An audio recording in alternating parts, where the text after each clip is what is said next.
Road Surfacers Maximum Noise Levels Bill. Second reading what day? Friday the 1st of May. Friday the 1st.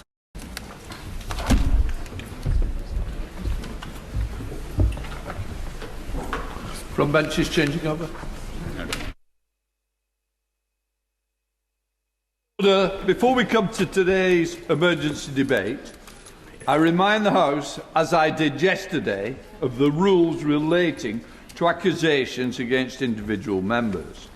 While certain criticisms may be made about government collectively, Erskine May, paragraph 21.24, makes clear that any accusations against individual members about lying or misleading the House may only be made on a substantive motion drawn in the proper terms. Today's debate is on a neutral motion that the House has considered the specific matter. It is not a substantive motion. I encourage all members to engage in respectful debate as our constituents would exist. We now come to the emergency debate. I call the Leader of the Opposition, Ken Reidnall. Mr. Speaker, I beg to move that this House has considered the matter of the government's accountability to the House in connection to the appointment of Peter Mandelson. And can I thank you, Mr. Speaker, for granting this important debate? The Prime Minister personally decided to appoint a serious, known national security risk to our most sensitive diplomatic post. Peter Mandelson was not just a man who had already been sacked twice from government for lying, not just a man who had a public relationship with a convicted paedophile, but a man with links to the Kremlin and China, links so close that they were raised as red flags with the Prime Minister before his appointment. Yesterday, the Prime Minister did not deny that he knew about these links before he appointed Mandelson. He could not deny this because, by his own admission, he had seen the documents that proved the links. I cannot overstate how serious a matter this is. The Prime Minister sent a known security risk to Washington, to a position where he would see our most important allies' top secret intelligence. What if he had seen something and leaked it to one of our enemies? How much would that have damaged our security partnership? We cannot even be sure that didn't happen. What is most extraordinary is the Prime Minister appointed Peter Mandelson before vetting was complete. He did this despite a letter from the then Cabinet Secretary, Lord Case, clearly expressing to the Prime Minister that the process required security vetting to be done before the appointment. So how can he then have claimed on the floor of this House that the process was followed when he knew that it had not been? He mentioned the word process, Mr. Speaker, more than 100 times in Parliament yesterday, but he was the one who didn't follow that process. Yes. This morning, we have heard the bombshell testimony of the former Permanent Secretary of the Foreign Office, Sir Ollie Robbins. Sir Ollie Robbins had a long and distinguished career serving ministers. He is not the sort of person to give us a frank personal account of how things played out last January.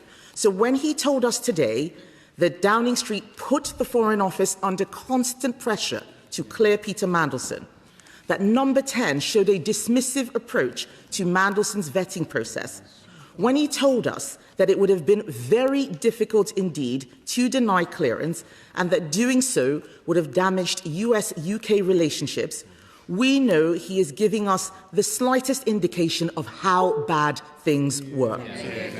That there was actually an overwhelming drive from the Prime Minister's office to ensure Peter Mandelson was installed as ambassador. He has told us that Number 10 showed no interest in the vetting, no desire to wait and ensure due process was followed. In fact, the Cabinet Office even questioned the need for Peter Mandelson to be vetted at all. The same Cabinet Office that had discovered Mandelson's links to Epstein, China and Russia in its due diligence. The Cabinet Office which the Minister is in charge of right now. Instead, Mr. Speaker, according to Robbins, the focus was on getting Mandelson out to Washington quickly. And before the vetting even started, Peter Mandelson had already been granted access to, and I quote, highly classified briefing on a case-by-case basis. This is what the Prime Minister calls full due process. Now, yes, I will give way. Also in the testimony today, did she not find it astonishing that that the ex-leader of the Foreign Office said that he was made to understand that before they had completed their clearances, that Mandelson already had strap clearance, which gives him access to the most secure and most dangerous information held by government? Can I thank my right honourable friend for that intervention? He is absolutely right. It is extraordinary. It is shocking. Now, the Prime Minister might have refused to answer my question around his knowledge of Mandelson's links to the Russian defence company Sistema yesterday, but that is only because he knows we know the answer. It was there in the due diligence. Yep. His choice of ambassador, retaining an interest in a Russian company linked to Vladimir Putin after the invasion of Crimea. And the Prime Minister's response to seeing that information? According to Robbins, constant pressure on the Foreign Office to get the appointment done. The Prime Minister, as my right honourable friend has just mentioned, placed top-secret intelligence in the hands of a man he knew to be a national security risk. Yep. He did so before the official security vetting, not just knowingly, but deliberately, and to an extent that left a senior civil servant with a distinguished career under the clear and obvious impression that the vetting must return only one possible outcome, that Peter Mandelson was appointed. None of this was following full due process, by the letter or the spirit of that phrase. This is no longer just about what the Prime Minister was or wasn't told. This is about what he did before the vetting process had even started. Yes. And we now know that Mandelson wasn't a one-off.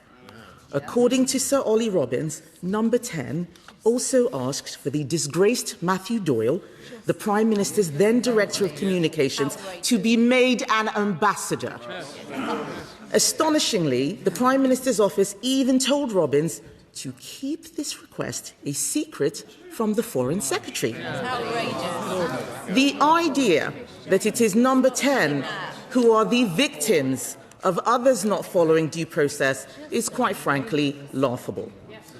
The Prime Minister told Parliament yesterday that it was staggering that Ollie Robbins had not shared the recommendations of the UK security vetting with the then Cabinet Secretary, Chris Wormold. But today, we learned from Robbins that he had never seen the original vetting file. So if the Prime Minister is furious that Sir Ollie Robbins did not share the vetting details with him or the former Cabinet Secretary, why is he not furious with the Cabinet Office for not sharing it? Put simply, why exactly did he sack Ollie Robbins? It is no surprise the Prime Minister is not here today. These are difficult questions. He cannot claim not to have known about the risk Mandelson posed because he saw the due diligence that disclosed it, as he said yesterday. I still find it inconceivable that despite that failure of vetting being a front-page news story, no one in number 10 was aware of it. He cannot deny that his decision put Britain at risk, and the British public deserve to know how this failure happened, and they deserve to hear it from the Prime Minister himself. Yesterday, he had the chance to set the record straight. But members on all sides, and no doubt the public, were left wholly unsatisfied with the answers he gave. I am sure they will share my deep disappointment that the Prime Minister has chosen not to be here today. There remain serious questions about the decisions he took over the appointment of Peter Mandelson, but the Prime Minister does not want to answer any more questions today, and so in typical fashion, he has thrown someone else under the bus. So I feel for the Minister sent out as a human shield for the Prime Minister. It's not this Minister who made the Mandelson appointment. That was above his pay grade.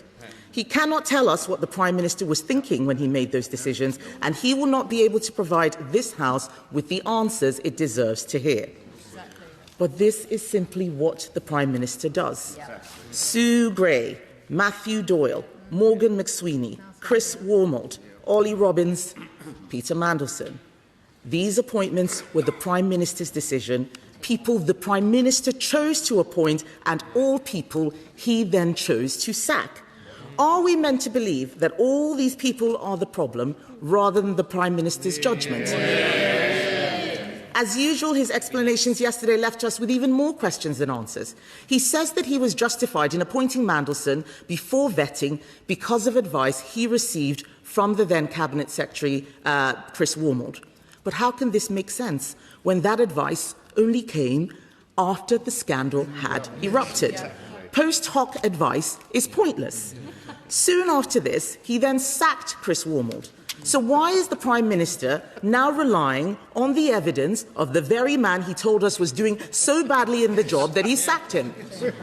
But let's move on to the Prime Minister's claim that no one in Number 10 was aware that Mandelson had failed his vetting. Because enough people in Whitehall knew, enough people knew for journalists from The Independent, The Mail and Sky News to find out. Journalists have released texts with the Prime Minister's Director of Communications where they made Number 10 aware of this fact. He did not deny this story was true.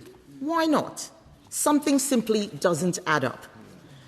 Despite this, the Prime Minister went on to assure this House, to assure the public, that Mandelson's appointment was down to a failure of vetting. I cannot fathom how the Prime Minister can still claim not to have misled the House on this point. It is telling that when given the opportunity to apologise for misleading the House, even inadvertently, by my honourable friend for Berwickshire, Roxburgh and Selkirk yesterday, he chose not to. I suspect that he chose not to because he knows that if he did, he would be bound by his own words, bound by the standards to which he held previous Prime Ministers from this very dispatch box. In 2022, he said that if the Prime Minister misleads the House, he must resign. Either he is a man of his word, or he thinks there is one rule for him and another for everyone else. Mr. Speaker, unbelievably, half of the permanent secretaries who were in post when Labour took office less than 2 years ago have gone. The sacking of senior civil servants to carry the can for the Prime Minister's failures has already cost taxpayers more than £1.5 million in payouts. This is before Sir Ollie Robbins. It is quite something for the former Cabinet Secretary, Lord O'Donnell, to warn that the Prime Minister has created one of the worst crises in relations between ministers and mandarins of modern times. He said that the sacking of Sir Ollie Robbins risks having a serious and sustained chilling effect on serving and prospective civil servants. Another former Cabinet Secretary, Lord Butler, has said the Prime Minister put Sir Ollie in an impossible position. Yeah, he did. These are serious people who are calling out the Prime Minister's behaviour. The former head of propriety and ethics and deputy to the Cabinet Secretary, Helen McNamara, has called the decision to sack Robbins unacceptable. She said that if they had published the papers that Parliament demanded back in February, that's the government, if they'd published that, this argument would be so much easier for everyone because we would all be operating on the same basis, the same facts. She's right. The delay in publishing the information required by the humble address is shocking. Where are the key annotations? Where are the decisions and meeting records? The box returns, as they are called, in Downing Street. Why are crucial forms left blank? These missing documents add to the mystery. Why is the government still trying to cover this up?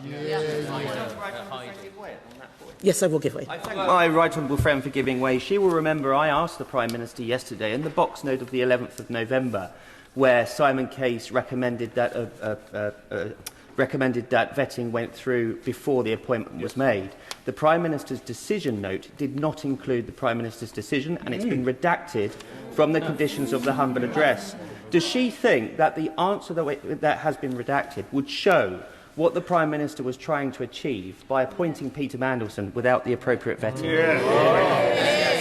Can I thank my honourable friend for that intervention? He is absolutely right. Why were the Prime Minister's words redacted? These are key pieces of information that will help solve this mystery. Much easier for us to see and understand the words which he was giving at the dispatch box. I note that no Labour MPs have intervened on me. This is very unusual. Normally, when I'm standing here in a debate, they're all bobbing left, right and centre. Mr. Speaker, I'm raising these concerns because of the seriousness of the situation the country is now in. With war in Europe, war in the Middle East, a cost of living crisis and a global energy shock, we need a Prime Minister who has a grip on national security. Yet last week, the former Labour Defence Secretary and former NATO Secretary-General, Lord Robertson, warned that the Prime Minister had a corrosive complacency when it comes to defence. This is the same man who wrote the Prime Minister's Strategic Defence Review. He is ringing the alarm bell, warning us of the grave consequences of the government refusing to take the tough choices needed to increase defence spending. This matters because if we cannot trust our Prime Minister to tell the truth about this ambassadorial appointment, the whole, full truth, a key appointment in Britain's national security architecture, it calls into question the assurances he gives us on everything else. His promises to control taxes, which he has broken. His promises not to raise borrowing, which he has broken. Promises to back business, protect our veterans, defend our farmers, and prioritise growth, all of which he has broken. And he has broken them because at his core he is a man with no idea what he believes.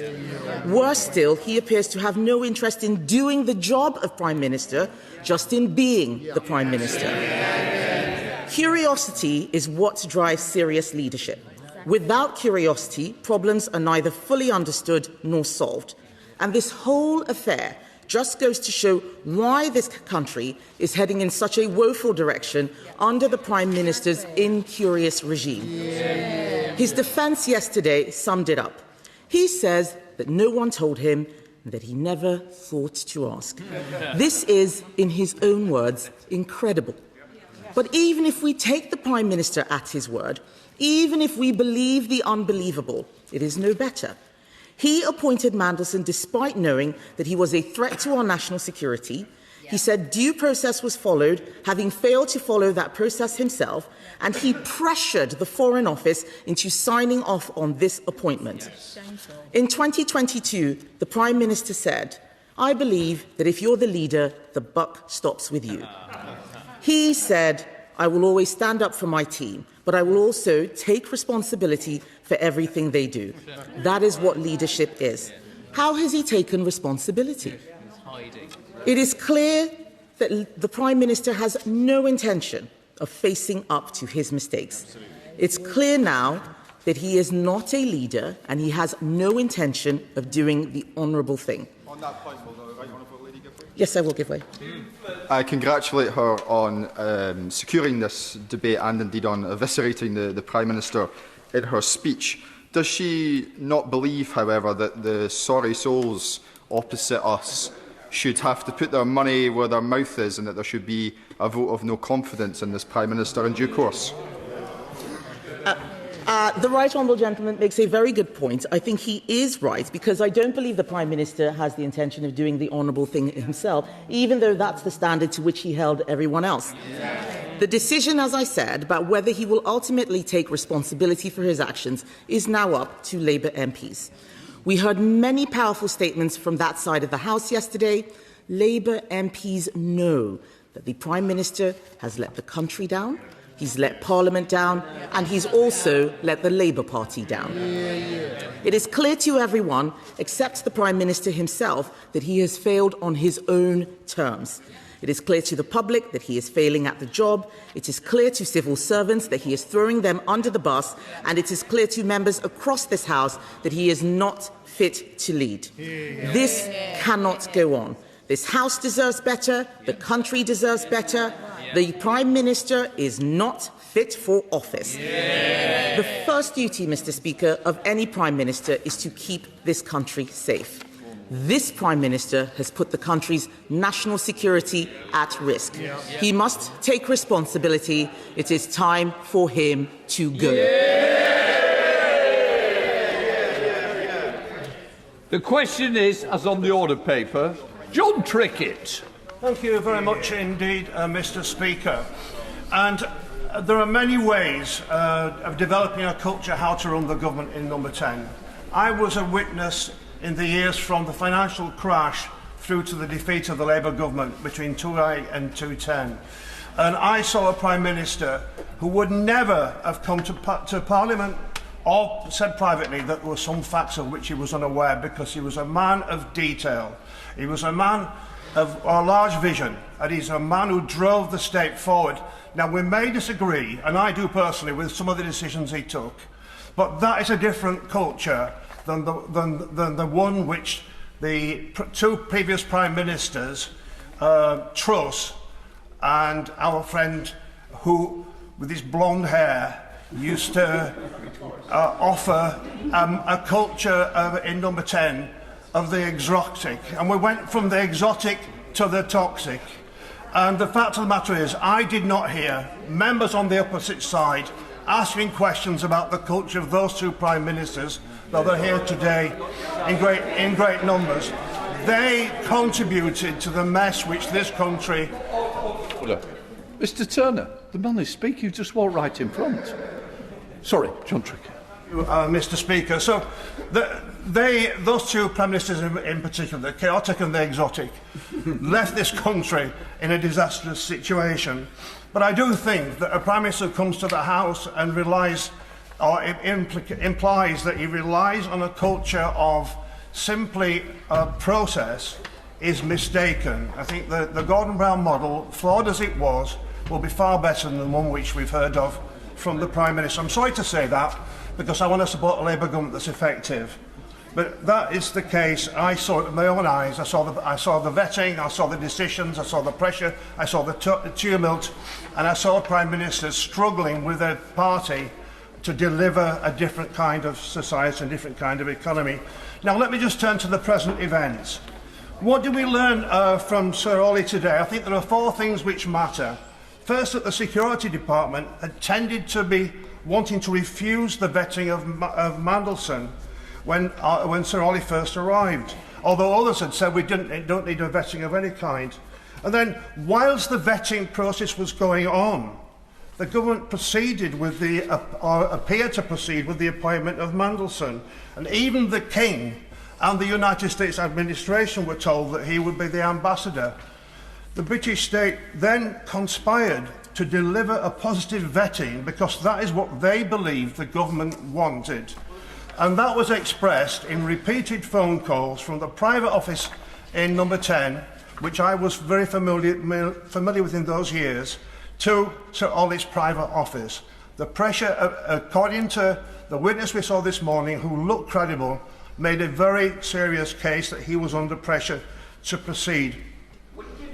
And no, I'm going to make progress. There are many people standing on all sides, and it may well be pleased with some of the things I'm going to say, because I'm going to develop an argument and I want to proceed with it. The question which I haven't heard answered is, why was it that a group of people in Number 10, and possibly the Prime Minister as well, felt that that level of pressure should be placed on the Foreign Office in favour of appointing Mandelson? And I think there are two possible answers, but let me focus on one.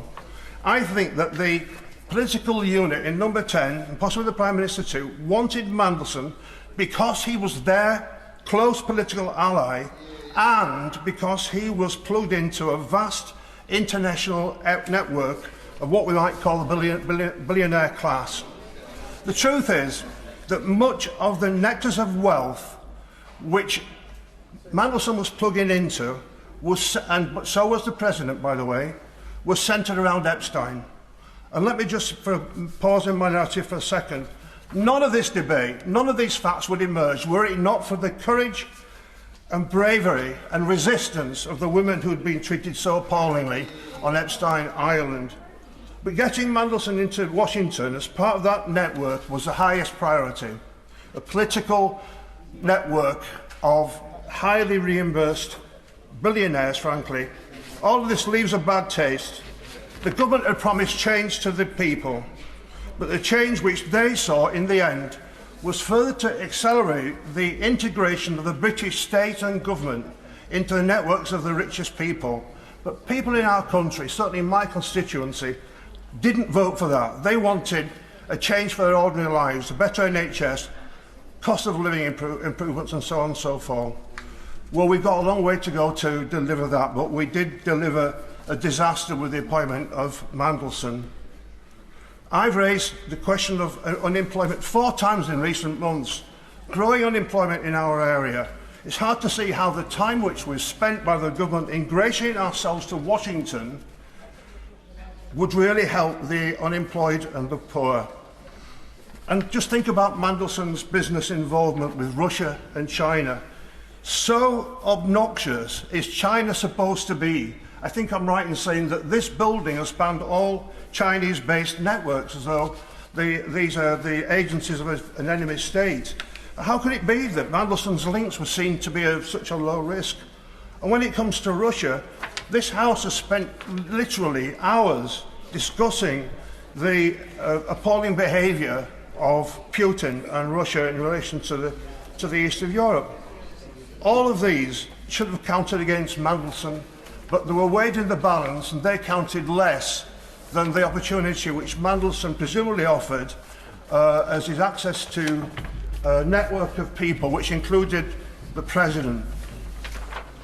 So let me I want to be very quick. I've made a case. I'm going to just make one final point.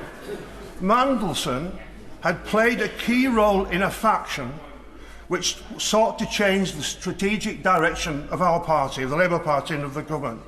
The truth is, they wanted to change the Labour Party into something it never was. I will do, but very briefly. I thank the member for giving way. I thank the member for giving way, and he's making an excellent and very important speech. On the point about Labour Together, is he aware that most of the supporters, and indeed, as I understand it, the bankrollers of Labour Together, had nothing whatsoever to do with the traditions of the Labour movement? It was merely using a name in order to try and change the nature of the Labour Party away from its traditional socialist objectives.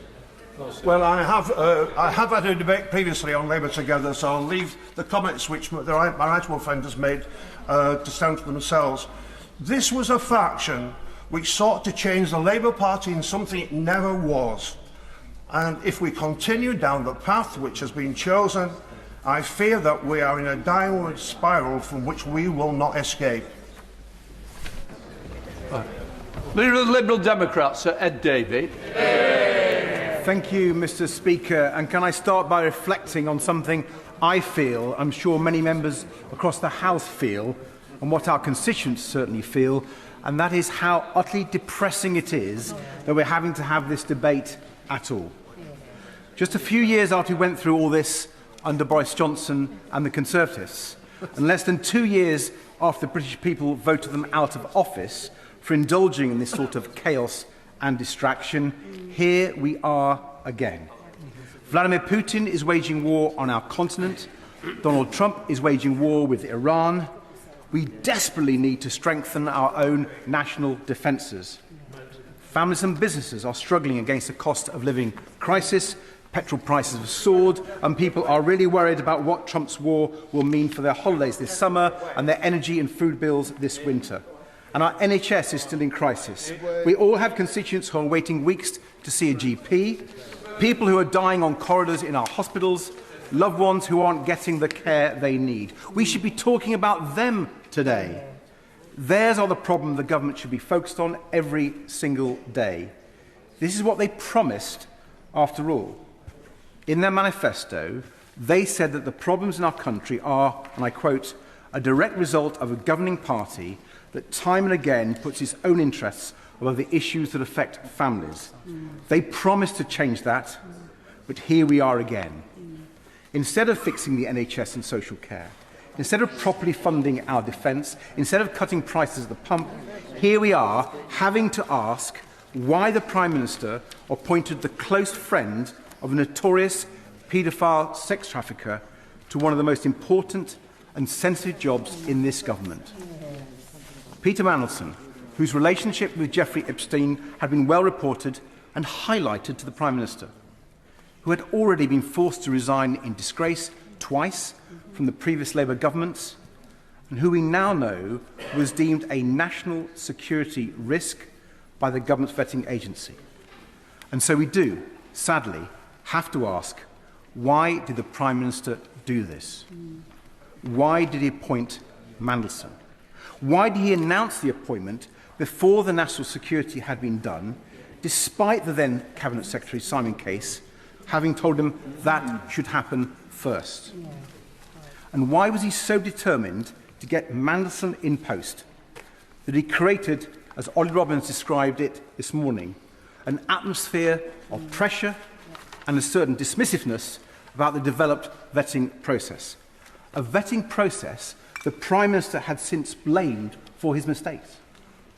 And even after all this, even after yesterday's statement, the Prime Minister still hasn't told us why he appointed Mandelson. He admitted that appointing Mandelson was a mistake, and he's apologised for it. He's tried to make the rest about process and officials. But he still hasn't answered the fundamental question, why? But I think we know a big part of the answer, don't we? Donald Trump. This all comes back to the way the Prime Minister decided to approach his relationship with the President when he came back to office last year. Our party urged the Prime Minister to stand up to Trump, to stand together with our allies, to approach him from a position of strength, not weakness. But he chose the opposite course. He decided to try and appease Trump, to flatter Trump, to stroke Trump's ego and hope he'd be nice to us in return. And clearly, he thought Peter Mandelson was the man for that job. So that is it. The decision to try and curry favour with Trump instead of standing up to him. That is the original sin that has landed the Prime Minister and his government in the mess they are in today. And has it worked? Absolutely not. I thank my right honourable friend for giving way. Yesterday I asked the Prime Minister about Peter Mandelson's security vetting condition and his visiting of previous clients, which required him to be accompanied when he visited previous clients.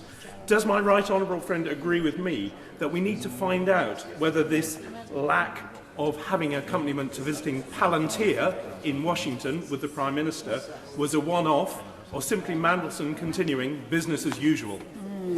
Well, my honourable friend was right to ask that question yesterday, and I thought the Prime Minister's response to him was totally inadequate, that those types of meetings had not been recorded.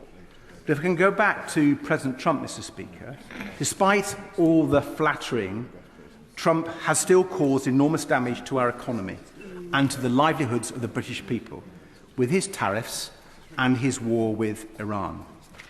Trump still undermines NATO, makes threats against our country and our allies, and insults Britain's armed forces. And just look at what Trump said last night, that Mandelson was a really bad pick. Now, I won't dwell on the hypocrisy of Trump's words, from a man who was close friends with Epstein, who parted with him and has so far taken no responsibility for that. From a president who still has, as his Commerce Secretary, a neighbour of Epstein, who visited Epstein's island and who lied about his relationship with him. All that is for another debate. But Trump's post, Mr. Speaker, hypocritical as it is, does show the futility of trying to appease him. It shows how pointless it is to make a decision like who to appoint as US ambassador based on what Trump would like most. It doesn't work. It hasn't worked. And I hope that on top of everything else, the Prime Minister and the party opposite will reflect on that point. The approach to Trump has failed. It is time to change course and stand up to him. Stand with our European and Commonwealth allies in defence of our national interest. Yeah. So, Mr. Speaker, this is a mess of the government's own making. A mess born out of a futile attempt to appease Donald Trump. And a mess that just keeps getting worse with today's revelations, uncovered by my honourable friend, the member for West Dorset, that the Prime Minister pushed for the appointment as ambassador of another Labour crony with ties to a sex offender. Catastrophically bad judgments that have created a mess that has distracted and consumed this government and stopped it from focusing on what the British people actually need. Because the people out there don't want more Westminster drama. They're thinking about the hospital appointment that keeps getting pushed back, the mortgage payments that just seem to keep going up, the loved ones who need care but is stuck on a waiting list, the threats to our national security from an ever more dangerous world. Those are the things that keep people up at night, and they deserve a Prime Minister and a government that is focused on them. Our party will never stop making that case. We will never stop holding this government to account, not for the sake of political point scoring, but on behalf of the British people who deserve better than this. Mr. Speaker, the last Conservative government failed our country by getting stuck in a cycle of chaos and scandal and refusing to move on. The question for the Labour Party is whether they will repeat that mistake or finally deliver the change our country needs. Matt Weston. Thank you, Mr. Speaker. It's a pleasure to follow the Right Honourable Member for Kingston and Surbiton. And the point he was making latterly really about the economy and the situation we find ourselves in, I would say the Prime Minister is absolutely focused on that and has been from day one. There are these distractions and it would be great to move on from them, but of course we are entitled to this debate. But I do believe that he wanted to bring order to our trade arrangements, and that was why he was persuaded into appointing Peter Mandelson. And I am not a big fan of Peter Mandelson. I can assure you of that. But what I would say is, just a short year ago, many people in this House were fating him and around the world for the deal that Mandelson managed to strike with the United States. Now, there are many questions about that deal that was struck by Peter Mandelson.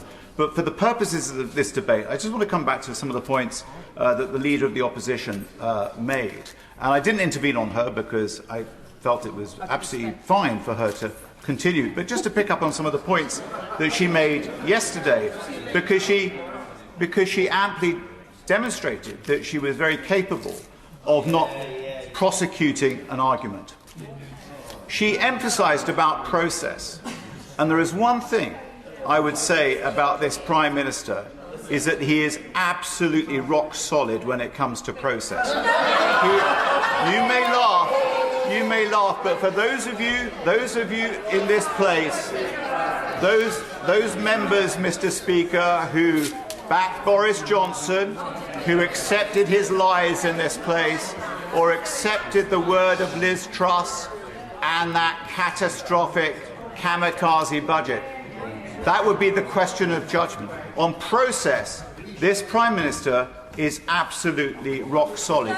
And a second point I would make about him, Mr. Speaker, is he is a man of utmost decency and would never, ever lie, because he knows that his credibility rests on that.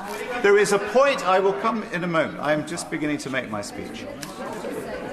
There is a point here about some sort of conspiracy, some sort of cover-up that is being. And when the Leader of the Opposition speaks of number 10, I think she may be, if I could disabuse of her, the point is between the Prime Minister and the team around him. Will you give away that point? And the point is, I will come, there's others I want to allow in. The point is to differentiate between the team around him and the Prime Minister himself. The Prime Minister clearly delegated responsibilities to his Chief of Staff. Now, it may be the case that the Leader of Opposition missed the fact that the Prime Minister sacked that. Bernard, please, you're in my visual being permanently stood up. He'll give way when he wants to, not because you're stood up, obviously. Not Weston. I will bring in the Right Honourable Gentleman shortly, just to ease your patience, Mr. Speaker. But the point being that when he sacked Morgan McSweeney, he realised that there were problems within his team at number 10. Now, she may claim that somehow number 10 was the leadership, or number 10 was the worst in living memory. Now, the living memory, I'm not sure how far back that goes for her, but as my honourable friend for Normanton and Hemsworth was saying, that we don't have to go back very far, I would say, to 2022 with a certain Liz Truss and her number 10 operation, or that of Boris Johnson and the 3 years we endured of his lying, his pathological lying in this place. But look, the Leader of the Opposition, and I will come to him in just a moment, the Leader of the Opposition was talking about the biggest decision that a Prime Minister can make is about the security of this country. Just a few short weeks ago, she was talking about that the United Kingdom should be drawn into the war in Iran, and it was proven absolutely wrong. I will allow my right honourable friend to come in. I'm most grateful to the right honourable gentleman, who I know as a friend across this House, and we worked together positively on many things. But as I served on the Privileges Committee that studied the Boris case and reached a conclusion upon it, if he wants to help the Prime Minister, I would be rather wary of making parallels between Boris Johnson and the present Prime Minister. I thank my right honourable friend. I mean, the point I was making was simply to address that from the Leader of the Opposition, who was suggesting the operation at number 10 was the worst in living memory. I think it's quite obvious that that is absolutely not the case. We have just had two very recent examples in 19 to 22 and then in 22-23 under Johnson and Truss. I want to make it quite clear that the way I see the mistake that may have been made by number 10 is the clear delegation, a clear delegation to his Chief of Staff.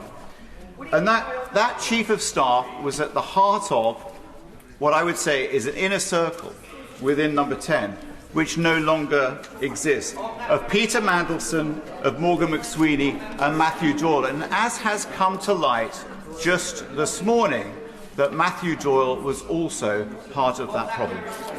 Honourable gentleman for giving way, and there must be a reshuffle coming, Mr. Speaker, because no one would seriously make a speech like this at such serious times. He says the Prime Minister was a stickler for process, and he has claimed that the Prime Minister has somehow delegated responsibility for the appointment.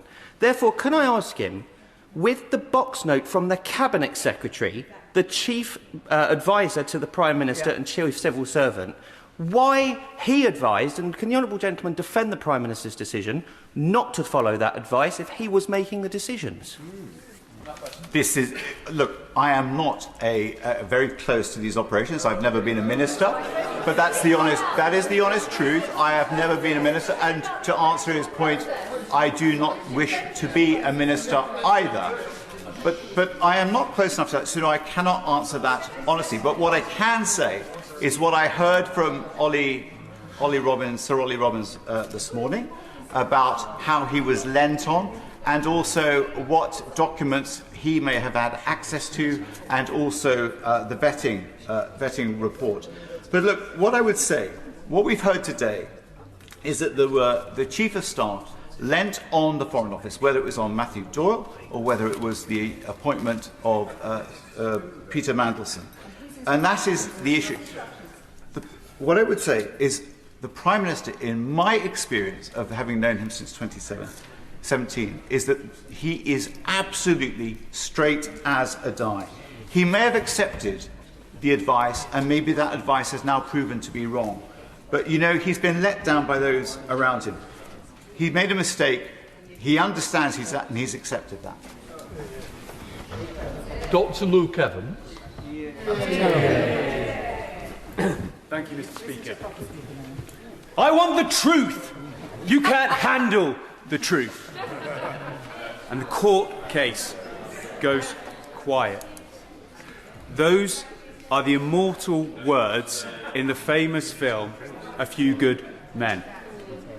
That's the realisation in that court case that things have moved from process to accountability and responsibility. If you haven't seen the film, it's about two Marines who are on trial for killing another. But the real story that unravels is whether command can deny any responsibility of the actions that it set in motion. Here lies the parallel. When subordinates act on the understood direction of authority, where does responsibility ultimately sit? They acted because of you. It belongs to you.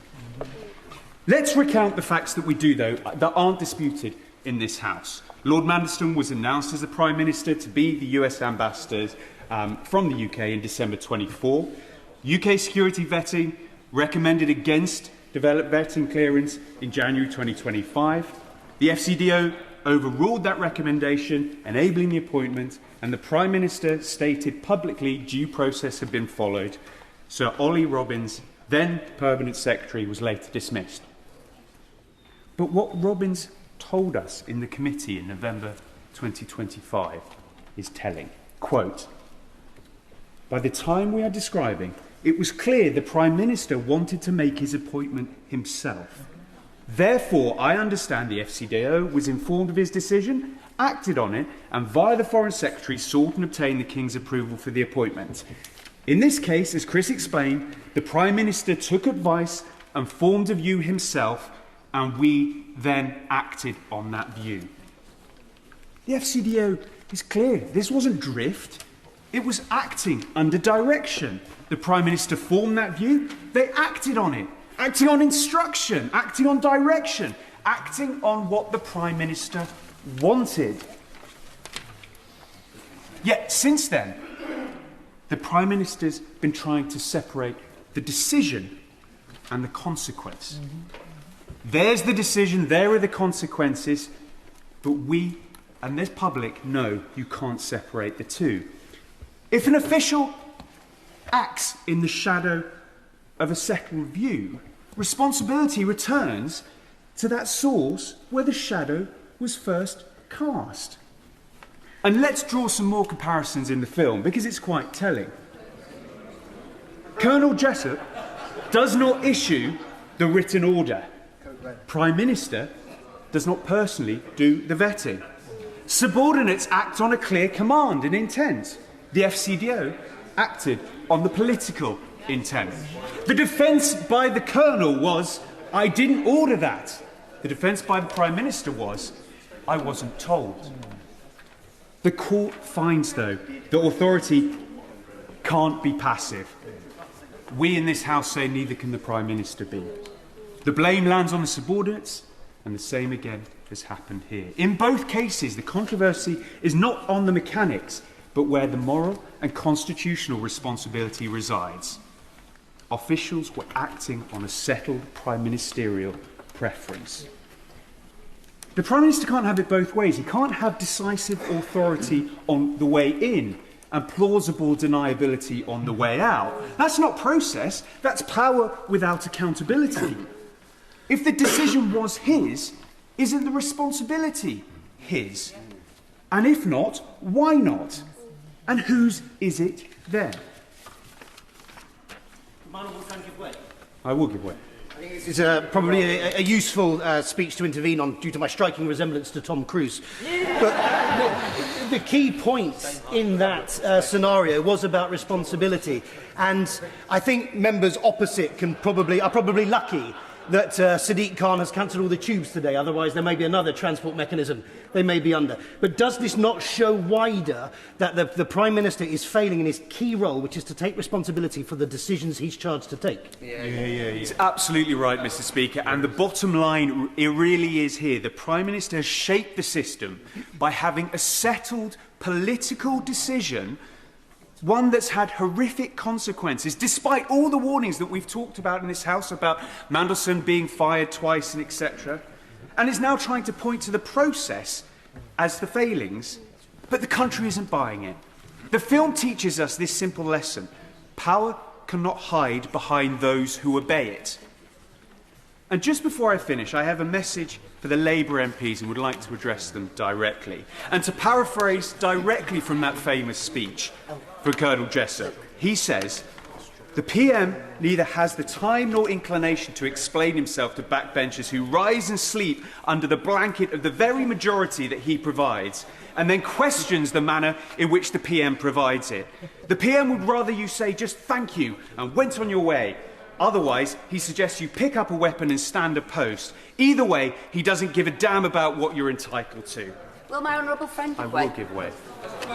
Following the revelations at the Foreign Affairs Select Committee today by Oliver Robbins, who said how the Prime Minister had pushed for Peter Mandelson to be appointed and also was pushing for his former Director of Communications, Matthew Doyle, to be appointed as well, unqualified for the post. Would my honourable friend agree?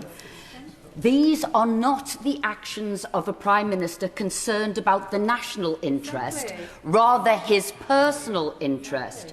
Nor is it the actions of Prime Minister concerned about national security, merely his job security, particularly pushing for Peter Mandelson, who is a known national security risk.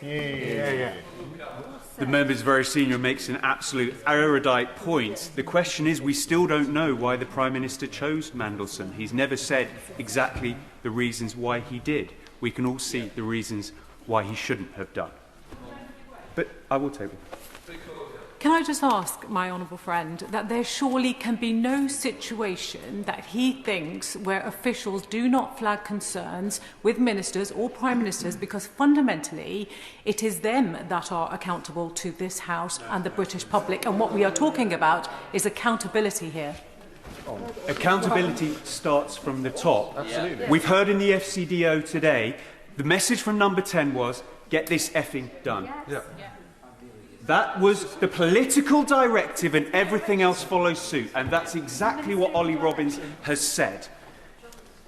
And here is where I conclude, Mr. Speaker, because this side of the House knows the truth. The public want the truth. The only question that remains is, can the Labour benchers, the backbenchers, handle the truth? Because surely if they can't, they must do something about it. Just help the House with how many people got an informal time limit, 7 minutes, and the good example set that record is Caroline Harris. I will be very, very brief, as I'm not attempting to audition for a BAFTA, unlike some of my colleagues. And neither am I trying to attempt any factional point scoring, as some colleagues have stated today. The Prime Minister himself said yesterday Peter Mandelson should never have been appointed as our ambassador to the US. So I'm going to be very simple on this one. So can the Chief Secretary tell the House how the Prime Minister has changed the way due diligence and security vetting is conducted before appointments are announced in the future? Thank you, Mr. Speaker. Sir David Davis. Thank you, Mr. Speaker. Our ambassador in Washington stands at the nexus of the Five Eyes, with more classified intelligence crossing his desk than cross the desks of most cabinet ministers. It's obviously one of the most important appointments the Prime Minister makes, but it's also one of the most sensitive. A security failure in the post could seriously jeopardise the Five Eyes relationship. The Americans are notoriously twitchy about security. So the appointee's conduct before the appointment must be beyond reproach, and their trustworthiness must be impeccable. Now we had one of our best ambassadors, Karen Pierce, was already in place. She was highly regarded by the State Department and the White House, and contrary to what the Lib Dem leader said, so much so that President Trump called the Prime Minister, urged him to keep Pierce, while expressing concern about Mandelson. One of 3 calls from the White House on her behalf and against him. She was a high-class, high-performance, zero-risk choice. Against that, we had the London establishment view that somehow Mandelson's amoral dark arts would make him a good ambassador, typically espoused by people with no idea what makes a good ambassador. One of the questions before us in assessing the Prime Minister's judgment is whether Mandelson was a better appointment than Karen Pierce, and if so, was the benefit of that appointment sufficient to outweigh the clear risks of that appointment? And of course the answer to both of those questions is an emphatic no. It was abundantly clear to anyone taking a decision that he was a significant security risk. A man who'd twice been forced to resign from government, with known links to a paedophile, closely associated with Russian oligarch Deripaska, a man who'd been responsible for the deaths of 100 people, personally responsible for murders and extortion, and with whom Mr. Mandelson, or Lord Mandelson as he was then, spent weekends in his Dhaka and in Moscow. Weekends, of course, because the EU doesn't record where you are for the weekend as a commissioner. That's the sort of background we're talking about. And as we heard from my right honourable friend, the leader of my party, he was also non-executive director of Sistema, a Russian arms dealing company led by a Putin ally. And Mandelson's role at Sistema, when he stood down, he then took a large shareholding, which he kept for some time as well. All of this is in the public domain. It was in the public domain before he was appointed. China too, I can list them over and over again. TikTok, owned by the Chinese state. Shine, based on Uyghur forced labour. And of course, he always calls time and time again for, at the time, he called it time and time again for closer Anglo-Chinese relationships. Now, when you make appointments like this, it's not an appointment, and not a judgment beyond reasonable doubt. It's not even a judgment on the balance of probabilities. It's a judgment on significant risk. Are you going to take a significant risk with a Five Eyes relationship? Of course you're not. And it should be clear on public data alone that this man is a significant, or was a significant risk. And indeed, the proprieties and ethics team in the Cabinet Office flagged most of the issues I've just described to Number 10 before this process started. And we should remember, and Mr. Speaker, forgive me for being so direct, but Peter Mandelson is a man who has proven he's greedy for money, greedy for glamour, greedy for status, greedy for power, and willing to break the rules to get them. That's the key point, willing to break the rules to get them. Such a man is a classic security risk in the face of Russian or Chinese compromise. That's not to mention the risk posed by, of course, his known involvement with Epstein. Number 10 chose... I'll give way very quickly, yes. Thank you, Mr. Speaker, and I do thank him for giving way. I have to say, I'm not in the Peter Mandelson fan club. I'm old enough to remember his first life in this government. But this morning we heard that the UK VS judged him to be a borderline risk, and we heard how officials thought that that risk could be managed. This is quite different from what you're outlining, of what the honourable gentleman's outlining. Is the public information.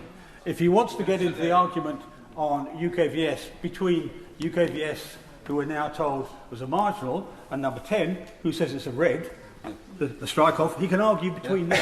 I'm talking about public data. What you should know before you start this process. And Number 10, no, he's had his go. Sit down. Number 10 has chosen to ignore these things. And that's critical. Because we've heard already about the pressure put on the Foreign Office over and over again. And forgive me again, Mr. Speaker, but for the direct quote, because it's obscene, but the chairman actually recounted how Morgan McSweeney called Sir Ollie's predecessor and told him, quotes, just fucking approve it. Now, speaking of the committee, he made clear he was under constant pressure and there was an atmosphere of constant chasing. Why? Well, we already know it's not because Mandelson was a materially better candidate than Karen Pierce, the brilliant, well-established, highly regarded incumbent with excellent connections to the White House. It was because Mandelson was a leading member of the new Labour aristocracy. Full stop. Not talent, connection. It wasn't even, it was not in national interest, plainly, it wasn't even in the Labour interest. It was in the interest of a Labour clique. Now, Mandel's appointment was a decision in complete disregard of the risks, known risks, which explains the Prime Minister's lack of curiosity about the vetting. It wasn't lack of curiosity. He did not ask because he did not want to know. The former Cabinet Secretary warned the Prime Minister he should secure Mandelson's security clearance before the appointment. He was warned on the 11th of December by the Cabinet Office about his about his past, his public past, and on the 11th of September last year, number 10 was asked by a journalist whether Mandelson had failed to develop vetting. Number 10 knew. It's as plain as a pikestone. So, where do we go from here? We have a Prime Minister and a government in power who are making decisions in the interests of their own clique within their own party. And they're making their interests at the explicit risk of the United Kingdom. The Prime Minister should resign. Thank you, Mr. Speaker. Peter Mandelson once spoke of the Labour left being sealed in a tomb. Today, it is the toxic politics he came to represent that should be buried. Politics that repels millions and drifts far from the values on which our party was founded. If we are serious about renewal, serious about learning the lessons of this troubling episode, then we must confront that culture, what enabled it. That means looking at figures such as the Prime Minister's former Chief of Staff, Morgan McSweeney, a protege of Mandelson's, and of the network of influence around him. Mandelson's appointment did not happen in isolation, as we learn today. It reflects a wider direction under the Prime Minister, where those behind the Labour Together project wielded significant influence in developing this toxic culture, which has been allowed to take hold of number 10 in the governing of our country. It points to a political culture that lacks candour, exists to promote wealth and power, and ignores all else in pursuit of this. It's a culture where proximity to power outweighs principle, where access counts far more than accountability, and where the suffering of victims is overshadowed by connections. When decisions are driven by patronage and power is concentrated in a narrow circle, it is not only our internal party democracy that suffers, but the integrity of our public institutions and our country. And too often, it is our civil servants, those who serve with professionalism and integrity, who are left to carry the consequences. I want to commend Sir Ollie Robbins for giving evidence today. His professionalism and dedication after a week where he has been very publicly hounded by some in government was commendable. And it was good to see his trade union backing him steadfastly at the committee today. Robbins will be a loss to the FCDO and the country, all brought about by a series of catastrophic political decisions by number 10. That is not right, not fair, and it's not what the public expects of elected officials. And because of this, the public will rightly demand accountability and cultural change. This must begin with a thorough review of the political operation which brought the Prime Minister to power and which clearly continues to carry undue influence over this government. So I once again, as I have asked on multiple occasions, now in both letters to the Prime Minister and speeches in this place, call for a full, transparent and independent investigation into the activities and practices of Labour Together, both prior to and after the election of this government. Only then will we fully understand how this exclusive political network has been able to undermine our democracy and institutions right at the heart of government. Speaker, like many, I spent the weekend door-knocking in my constituency. People in Bicester and Woodstock are frustrated by delays to medical appointments, fed up with rising prices and fearful about the war in the Middle East. Yet a number of them raised the Prime Minister's handling of the Peter Mandelson saga. Their overwhelming emotion was disappointment that a Prime Minister who promised change has delivered so little, and anger that a Prime Minister who said he would be better than the Tories had failed so badly. The Prime Minister set out yesterday to defend himself. Mr. Speaker, he set out that case like a barrister. He took the narrow view that the charge was misleading the House, and he tried to claim that Sir Ollie Robbins had repeatedly misled him, and so it was only natural that he should have misled us. He failed first by misjudging the seriousness of his failure. It was as though he was charged with petty larceny when the actual offence was gross misconduct decapitation. Yet the crucial weakness in his argument was one of chronology. He cited statements and reports between September 2025 and April 2026, but the crime he sought to defend was committed between December 2024 and January 2025. He had no answer to why he ignored the advice of the Cabinet Secretary to seek security clearance before appointing Mandelson. He could not explain why he announced Mandelson's appointment without conditions, nor why the offer letter to Mandelson, dated before Sir Ollie started work, said that Mandelson had cleared security clearance. Mr. Speaker, the damning evidence given today by Sir Ollie Robbins confirms what the Prime Minister failed to dispel yesterday. There was a complacent culture in Downing Street, indeed there may still be, which had a dismissive approach to vetting Lord Mandelson.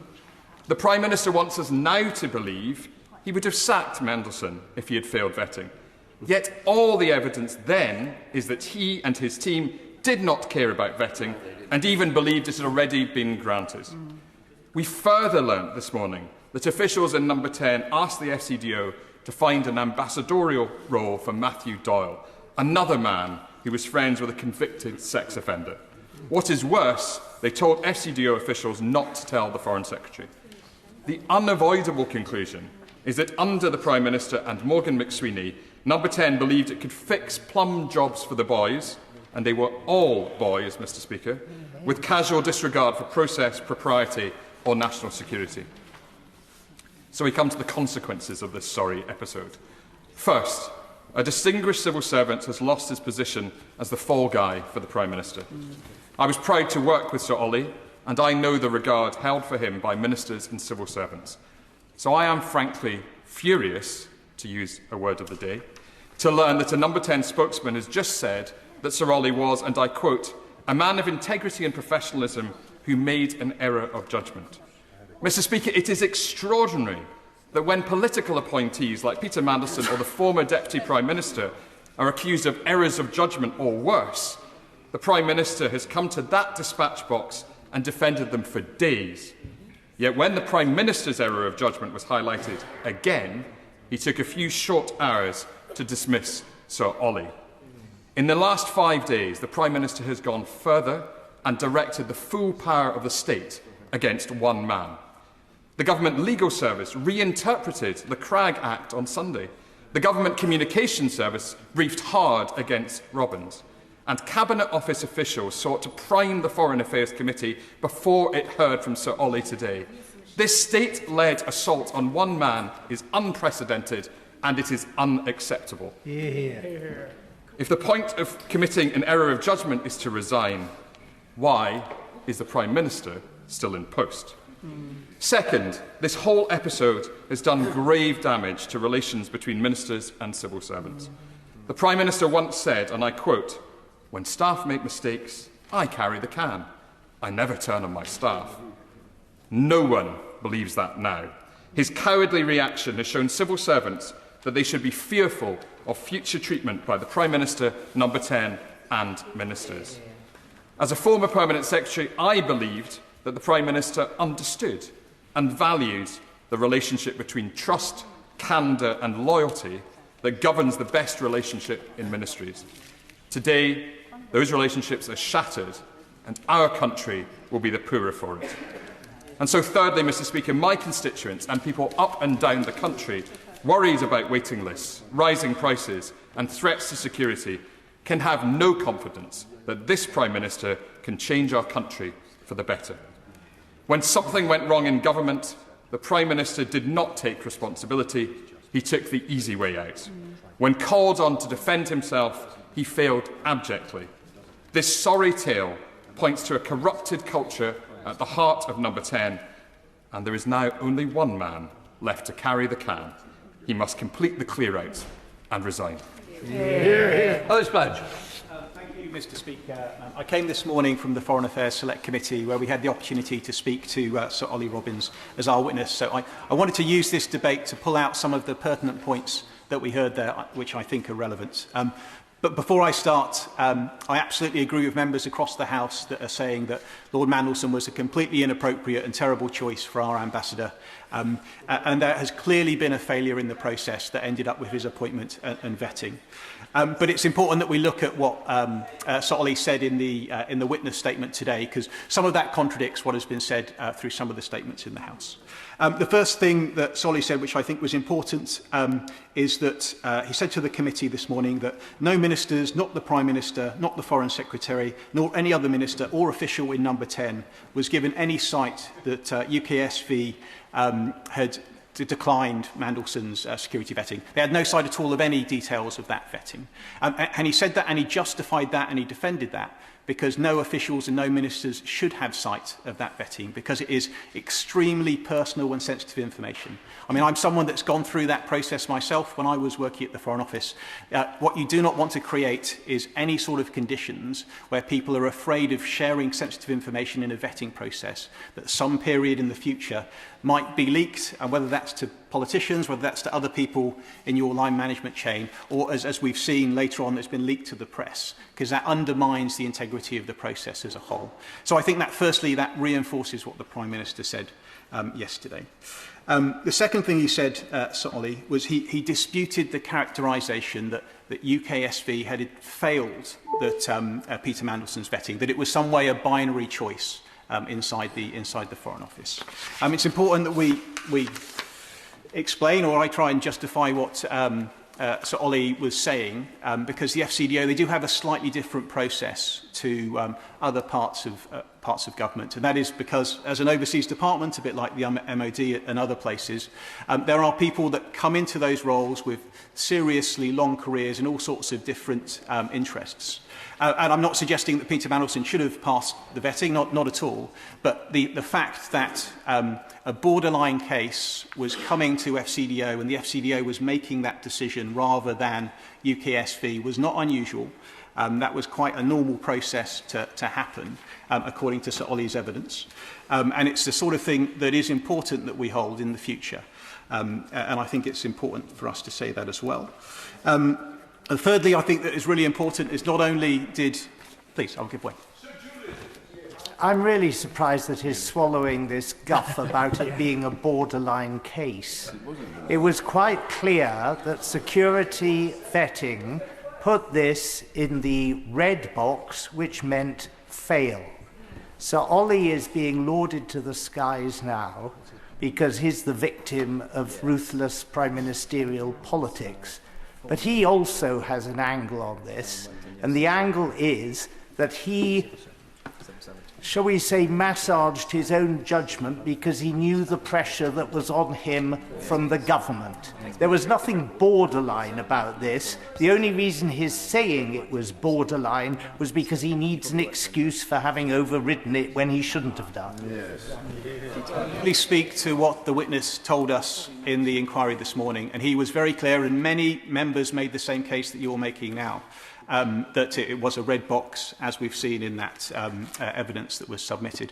But he was very clear that it was borderline. This was very usual for the Foreign Office to conduct these types of cases. And I think you can make your own mind about whether you believe him or believe other people. Please. What he actually said, I came in to watch, what he actually said was the advice he was given by his Director of Intelligence, I think, was borderline. One of the issues which were not clear was that whether the pressure from number 10 was simply on him or on all members of the channel, if you like, down to lower levels.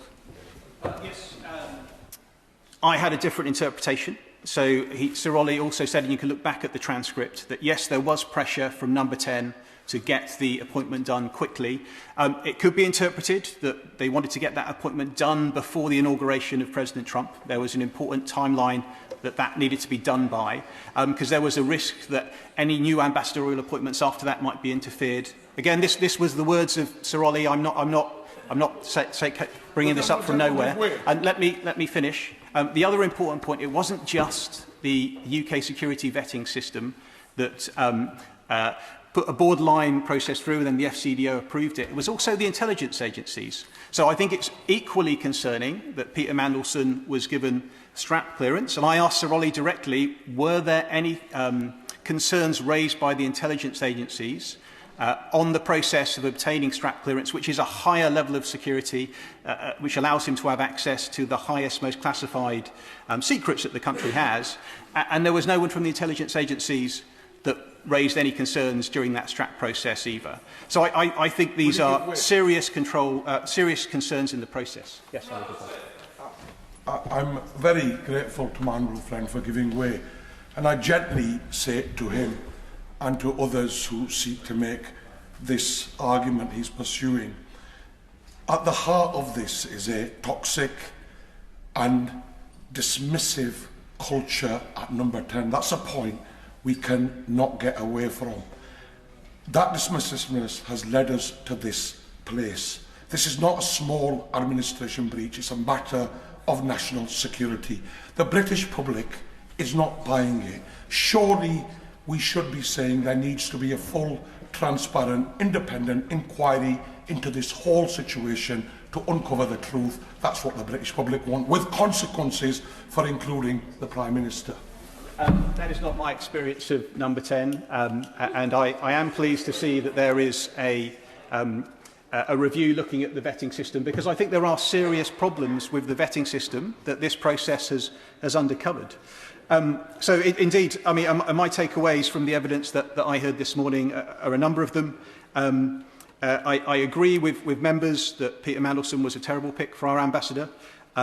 Even without knowing the things that came out later, I think it was the wrong decision that he should have been picked. But also, there has clearly been failures in the vetting process, both with the DV vetting, both with the process of the FCDO and with the process of the strap vetting. So I am pleased that the government has announced 2 reviews, one to be led by Sir Adrian Fulford and a separate Cabinet Office review to look at those vetting processes and ensure that both for Peter Mandelson's vetting and for the UK vetting system more generally, that such mistakes do not happen again. I'm slightly concerned that in the short term, the government has suspended the ability of overseas departments to operate their discretion in granting developed vetting. I know that that's a sensible response in the short term, but I hope as the reviews go through that the Minister will consider the reasons why these departments have that discretion in the future. I thank him for giving way, and I'm very grateful for him to do so, and I've listened quite carefully to his speech. Given what he heard at the committee this morning and his background and experience, does he regret Ollie Robbins' sacking? I feel very sympathetic to Ollie Robbins. Ollie Robbins will have an opportunity to account for Sir Ollie Robbins, will have an opportunity to account for himself, but he gave a very good account of himself at the committee this morning, and it's not for me to make that judgment. I can think of several good reasons why the FCDO and the MOD might need to use that discretion in the future. I'm also really concerned that details about Peter Mandelson's vetting were leaked to the press in September. Even considering Peter Mandelson's misconduct, the integrity of that process is really important, and Sir Ollie also raised concerns about this issue. So I hope that the reviews that the Minister announced the other day will also look at the leaks to the press, because it is really unacceptable that such vital personal information about the vetting process has been released in that way. But most importantly, I think Sir Ollie's evidence, it rubbishes some of the accusations that members yesterday were making in the House and indeed in the media, that were questioning the Prime Minister's honesty about the situation, because he did categorically rule out any suggestion that the Prime Minister knew anything about that, for good reason. So I think those members that made those accusations and that were rightly thrown out of the House, they should come forward and correct the record and apologise on that point. I will take one more intervention and then I'll finish up. But does he surely realise that to those of us... Did say 7 minutes, I think you know on 10. Don't worry, Liz Savile-Roberts. Does he surely raise to people outside that this argument, these fine details over process, it morphs into a defence of ignorance, and then it morphs into a defence of incompetency, and that actually is doing the Prime Minister as much harm as all these arguments about his honesty? I think we've heard real concerns about the process here, and I'm glad that the Chief Secretary to the Prime Minister has announced reviews into that process, because we really need to make sure we get it right in the future. Thank you. Dudley Thomas. Thank you, Mr. Speaker. Well, this is a particularly sorry saga, and this is corrosive not just for certainly this government and the Labour Party. It's corrosive for the entire political class and politicians as a collective body, and it is certainly corrosive for the country. And that's because there is a particular theme that's emerged from this and from other episodes under this government around competency, or what the public would probably look at as a general theme of incompetency, Mr. Speaker. You know, we've got this situation here where it's frankly ludicrous and laughable that we've got to this point, that Peter Mandelson, a man who has, for the best part of 2 decades, his name has been synonymous. It's been a byword for sleaze and incompetence. That's before we knew about the risks that he posed or could continue to pose if he were given a position to our national security. And the corrosiveness of this and the corrosiveness of this government and the question of incompetency is borne out through all of the decisions that we've seen that the government has U-turned over. I think we're up to around 18 in 2 years. We've seen the corrosive effects of government policy across the board, whether it's on the economy, whether it's the price that business are paying as a result of questions that the government haven't asked. And that begs the question around the Prime Minister's general incuriosity around seemingly everything, least of all this, the most serious of issues. Now, Peter Mandelson was known to be a paedophile-adjacent character at the time that the Prime Minister took this decision, seemingly at any cost, to appoint him as ambassador to the United States. And I think so many in this House have alluded to it, that it seems that that happened because he was seen as a particularly slick operator at the top of the Labour Party, and he was seemingly untouchable to so many. And it's a great shame it's got to this point, this sort of ongoing debacle and scandal, the evasion from the Prime Minister, to have sort of, you know, caused the downfall of Peter Mandelson. But there are unanswered questions remaining, Mr. Speaker, including a really simple one that has been asked many times. We haven't had an answer to this, but I would love to know, my constituents would love to know, many in this House would love to know, what were the seemingly virtuous qualities of Peter Mandelson that did warrant the on-balance risk, on-balance very serious risk that the government took in pursuing his appointment. The pressure placed on the Foreign Office into clearing and appointing Mandelson has become apparent over the last few weeks, and particularly this morning following the testimony of Ollie Robbins. And I mean, it's frankly reprehensible, Mr. Speaker. We've heard that Ollie Robbins was told, you know, to get this done at any cost, you know, to ride effectively roughshod over good moral conduct to deliver the will of the Prime Minister. And we're starting to hear sort of glimmers that certain people at the top of government, perhaps those in the Cabinet, had advised the Prime Minister or the Cabinet Office that they weren't comfortable with this. But the Prime Minister was just completely ignorant of this, Mr. Speaker, throughout the whole process.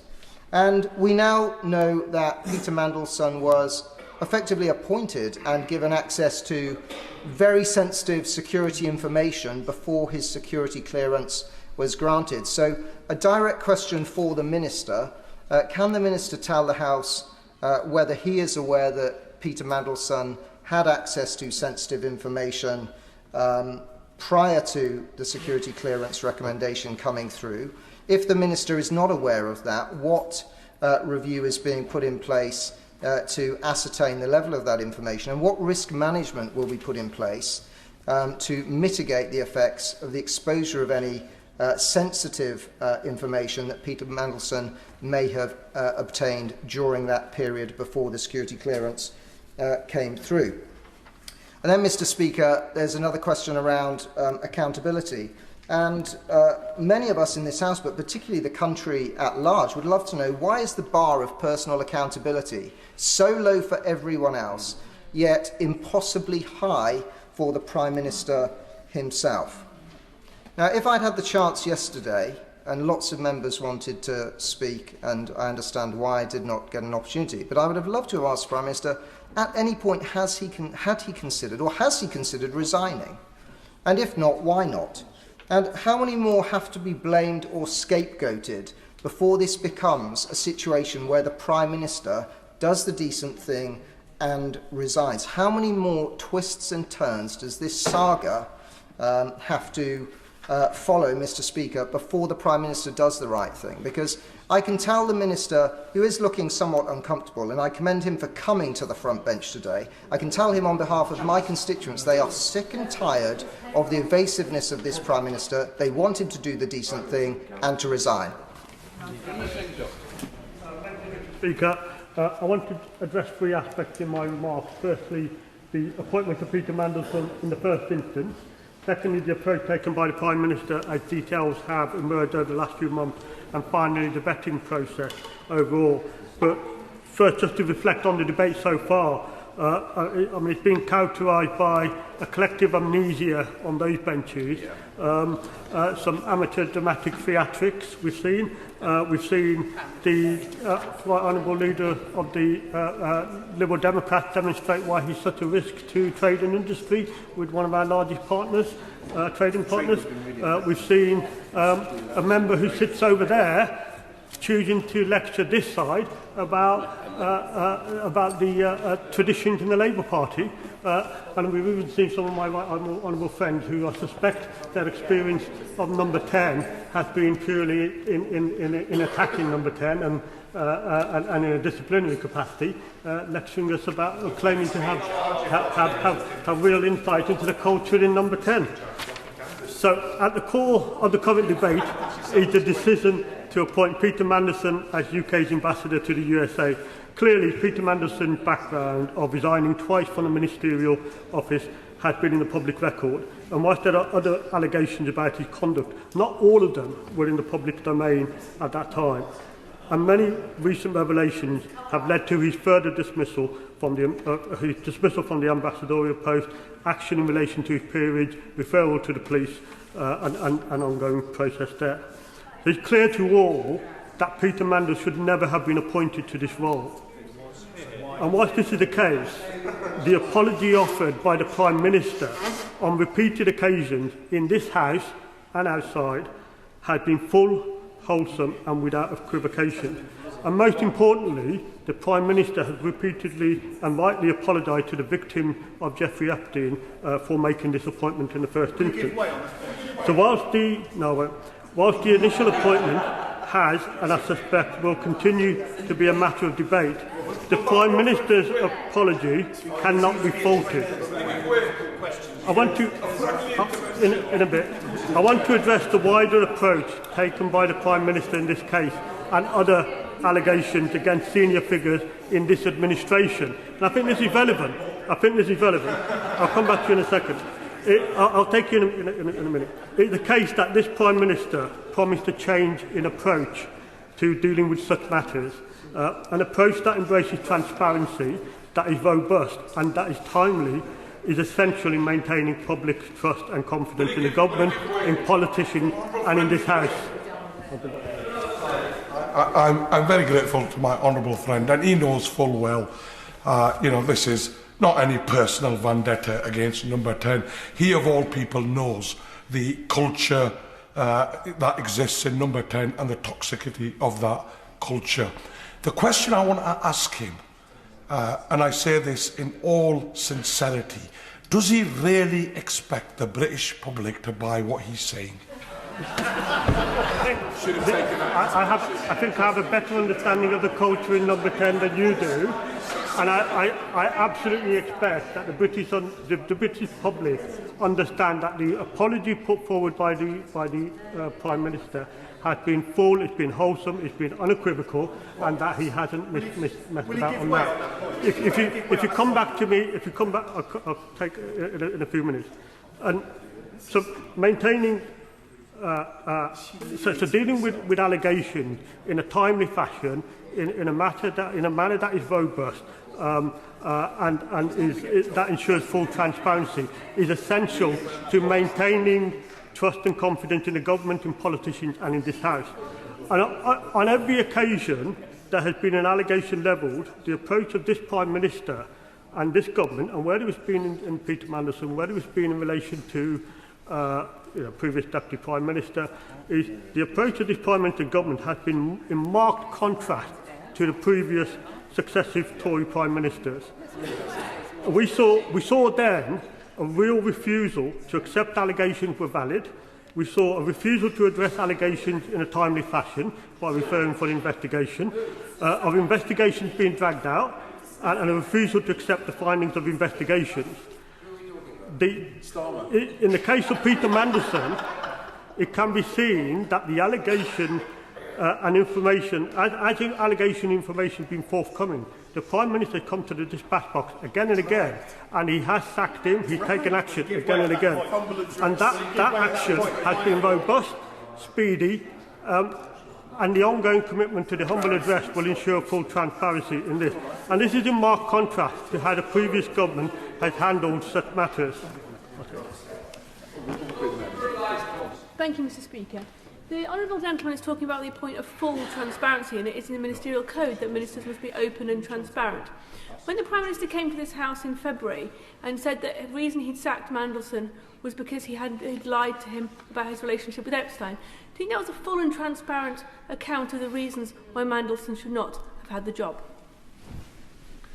The Prime Minister set out why the information he presented to this House at different times based on the information he had at the time.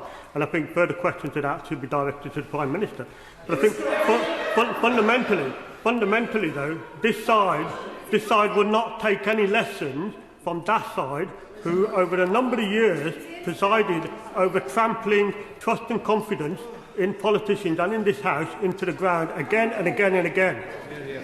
So whilst I suspect this House has not seen the last of Peter Mandelson issue, I am hopeful that the change in approach towards allegations by this Prime Minister and this Government of transparency, timeliness and robust action is one that will continue in the future, and there's a lesson there for all of us. The final point I want to address is the vetting process. I believe strongly that the vetting process followed by government and departments should be robust, should have the confidence of those subject to vetting, as well as the government departments employing them, their colleagues and the wider public. And clearly to maintain that confidence requires a high degree of anonymity and confidence in that process. It's also the case that any information thrown up as part of that vetting process is acted on appropriately by government or by department in a timely fashion. But there's a fundamental dilemma in expecting the government, or the Prime Minister in this case, to act on information that was never made available to government or ministers. And that's the fundamental issue here. So we need to ensure that the vetting system is fit for purpose, and a balance between confidentiality on the one hand and response at the appropriate level is essential. Clearly the current balance is not correct, and I welcome the steps being taken by the Chief Secretary to the Prime Minister in this regard. I'll end by saying that this whole episode has exposed issues of judgment and process, and I suspect the debate will continue long in relation to both. But there is much to commend the judgment and approach taken by the administration in relation to information as information became available. And whatever the merits of the case, or whatever people feel about what's being discussed, some of those approaches in relation to transparency, timeliness and robust action is something I hope will continue. So John Whittingdale. Thank you, Mr. Speaker.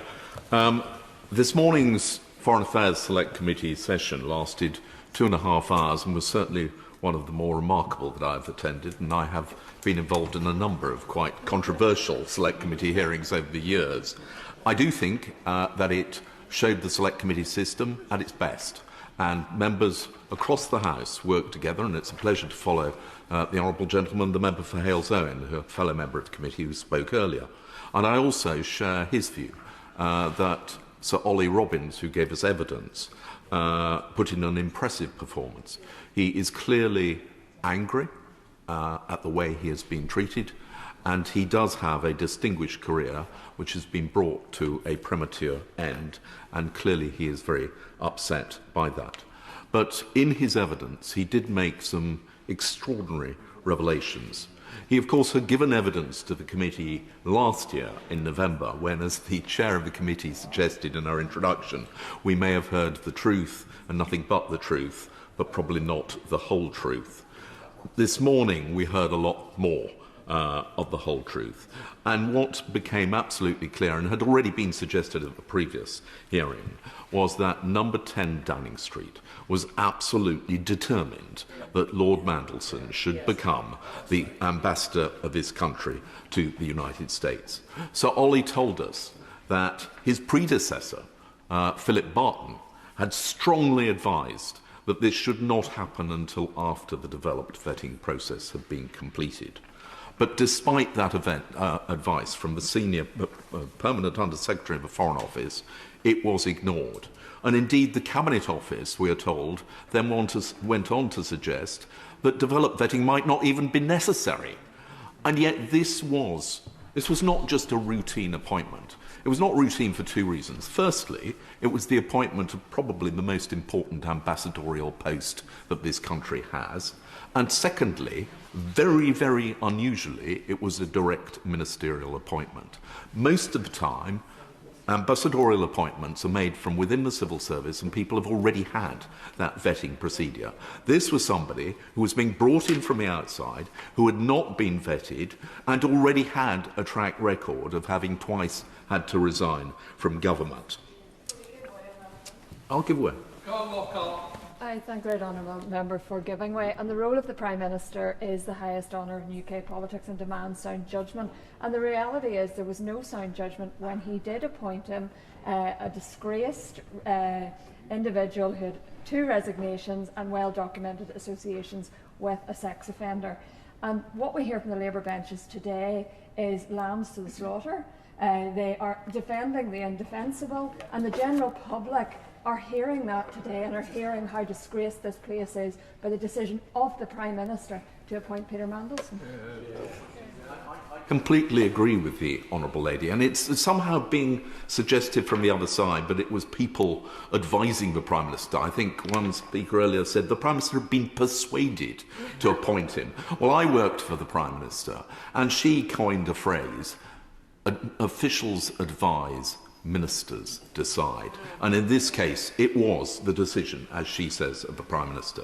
But Ollie Robbins also pointed out that actually, by the time he took up his position, essentially he was presented with a fait accompli.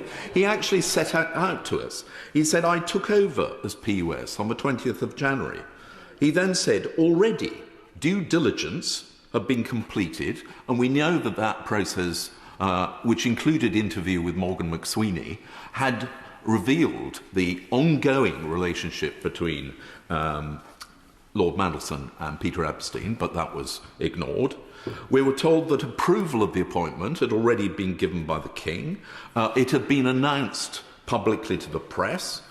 Agreement had been given from the United States, which is, and Sir Ollie Robbins made this clear, that that is not just a formality, that is a very significant development. He'd also been given to the FCDO building and IT access, and finally he was being granted access to highly classified briefing on a case-by-case basis. All of that had happened. And so I asked Sir Ollie Robbins if, given all of that was already in place, if now he were to have the appointment withdrawn, would that not damage our relationship with the United States of America? To which he replied very clearly, yes, it would. My right honourable friend, the member for Goole, has already set out, but actually we already had a very good ambassador in Washington, but nevertheless, Downing Street had said to the US administration that they wanted Lord Mandelson to be appointed, and the White House had given their agreement through the agreement procedure. So for Sir Ollie Robbins then to withdraw the appointment would have been a real damage to our foreign policy. Now, you can argue that if Sir Ollie Robbins were told that the UKSV process had resulted in a clear recommendation denial, then he might, or perhaps even should, still have done so. But he also told us this morning, but he wasn't told that. We were told that he didn't see the UKSV report. We were told that he didn't even see, in fact, he didn't even know about the fact that the report has a red box with a tick in it saying deny. He said he'd never seen those documents before, and that would be normal because it is a very restricted access for the reasons actually the Honourable Gentleman for Hales-Owen set out. And so all he was told was that there had been leaning towards refusal, and it was a borderline case. Now, whether or not that was an accurate reflection of what the report actually said is another matter, and we can perhaps debate at what stage or how far the message from Downing Street, we want this person to be appointed, had been transmitted to try and make it as possible as it was. But what we are told is that after Sir Ollie Robbins had arrived as Permanent Secretary, he was subjected to regular calls from Number 10 saying, get it done. And he also told us that it wasn't get it done subject to security clearance, which in his view it should have been, that the press release put out announcing the appointment of Lord Mandelson didn't say subject to security clearance. Subject to security clearance was never mentioned. This was announced as a decision that had already been taken. Why?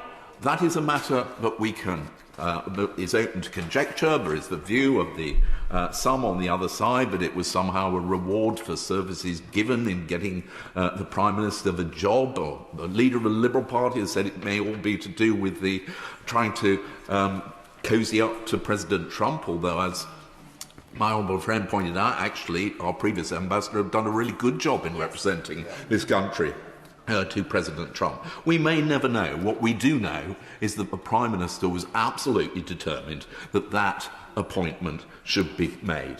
And even after the appointment had been made, and when all of these things began to become revealed, in particular the ongoing relationship with Jeffrey Epstein, which the Prime Minister said that he was unaware of the closeness of, and he was very angry when he was told, there had already been inquiries being made. Journalists have been ringing up Number 10 and saying, but we've been told he failed his security vetting. And Number 10 put out a denial. Now, Number 10, you would expect, if journalists were calling up saying, is it true that actually he didn't pass the UKSV assessment and they recommended denial of security vetting, that before just saying, no, that's complete rubbish, they might actually begin to ask questions. They might say to the Prime Minister, you should be aware we've had an inquiry about this. But no, apparently none of that happened, or if it did happen, again, it was simply swept under the carpet. The end result of this process is that for over a year, this country had, representing it at the most senior level, in the America, which is our closest ally, someone who the security agencies have concluded is a security risk. We do not know the full extent of the damage that may have been done during that time. The Deputy Speaker, I'm afraid, is coughing at me, so I won't give way. But I fear that there is still more to come, and I can say, I hope on behalf of the Select Committee, that we will continue to pursue this.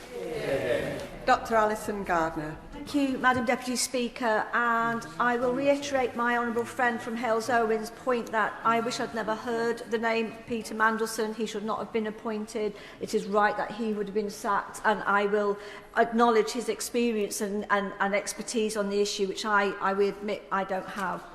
Madam Deputy Speaker, yesterday, in my response to the Prime Minister's statement focused on Jeffrey Epstein's victims, I briefly mentioned the issue of parties opposite seeking to gain political capital, and much to the chagrin to the reasonable, quiet people of this country, asked for the Prime Minister's resignation, yet again causing chaos to the governance of this country that the opposition is so addicted to.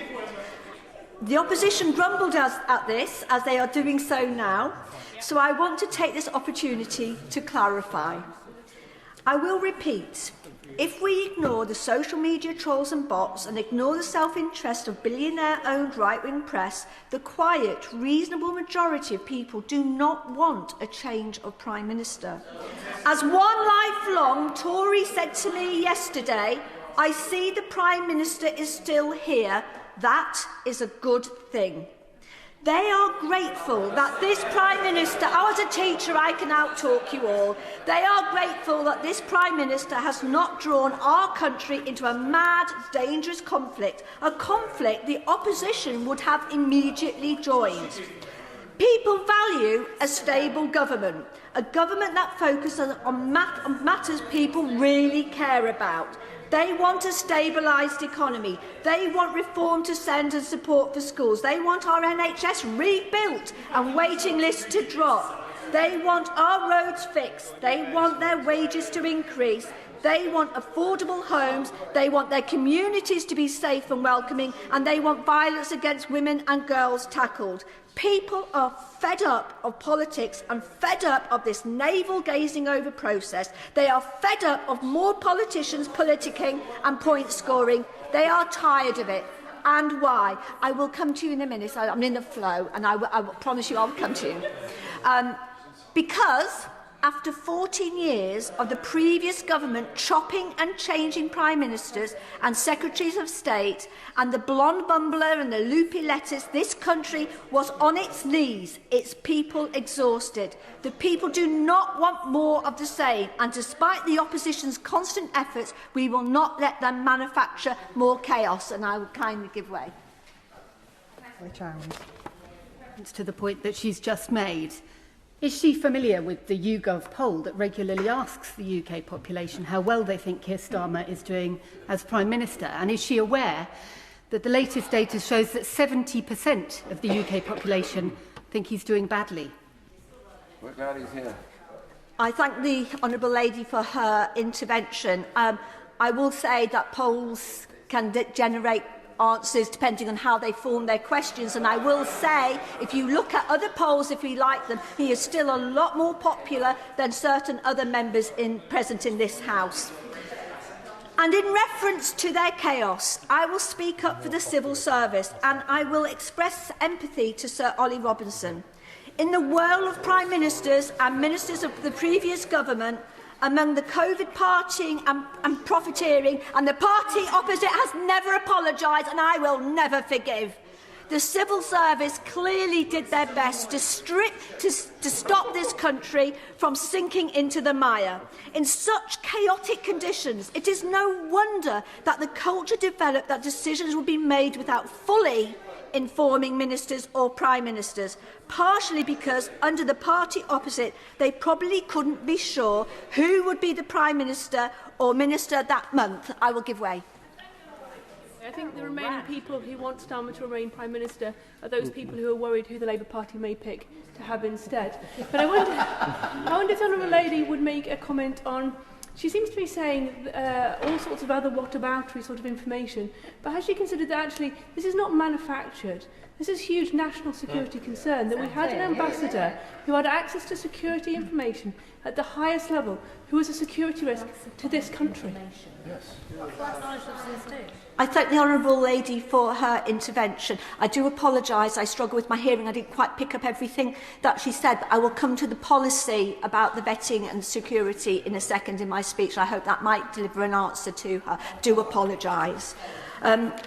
And I remind the parties opposite that the process they are quibbling about, that this is a policy, I think this might give you the answer, this policy of organisation being able to grant vetting, contrary to advice of the UKSV, has been running for many years under successive governments.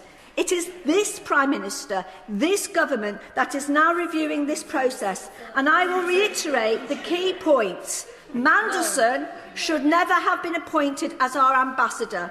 The Prime Minister has repeatedly acknowledged this and repeatedly apologised. I'm conscious of time. We have a 7-minute guideline, so I will carry on.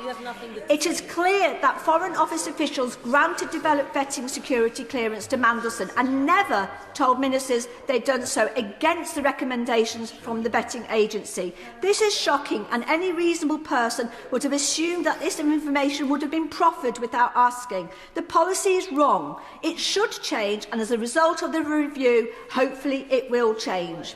This government, less than 2 years old still, will not let such a policy continue. I am pleased the Chief Secretary to the Prime Minister has immediately suspended the ability of the Foreign Office to grant security clearances, but again, he's not in his seat now, but the Honourable Member for Hales-Owen, I understand that he asked for that to be a short term for other security reasons, and I acknowledge his point. Madam Deputy Speaker, thanks to the previous government and the cryptocurrency fuel damage of reform and, of course, the economic suicide of Brexit, both are responsible for, people are fed up and trust in politics is at an all-time low. And indeed, the Prime Minister recognises this and he understands the recent revelations has further damaged that trust, and I acknowledge that too. But I stress, politics can be a force for good.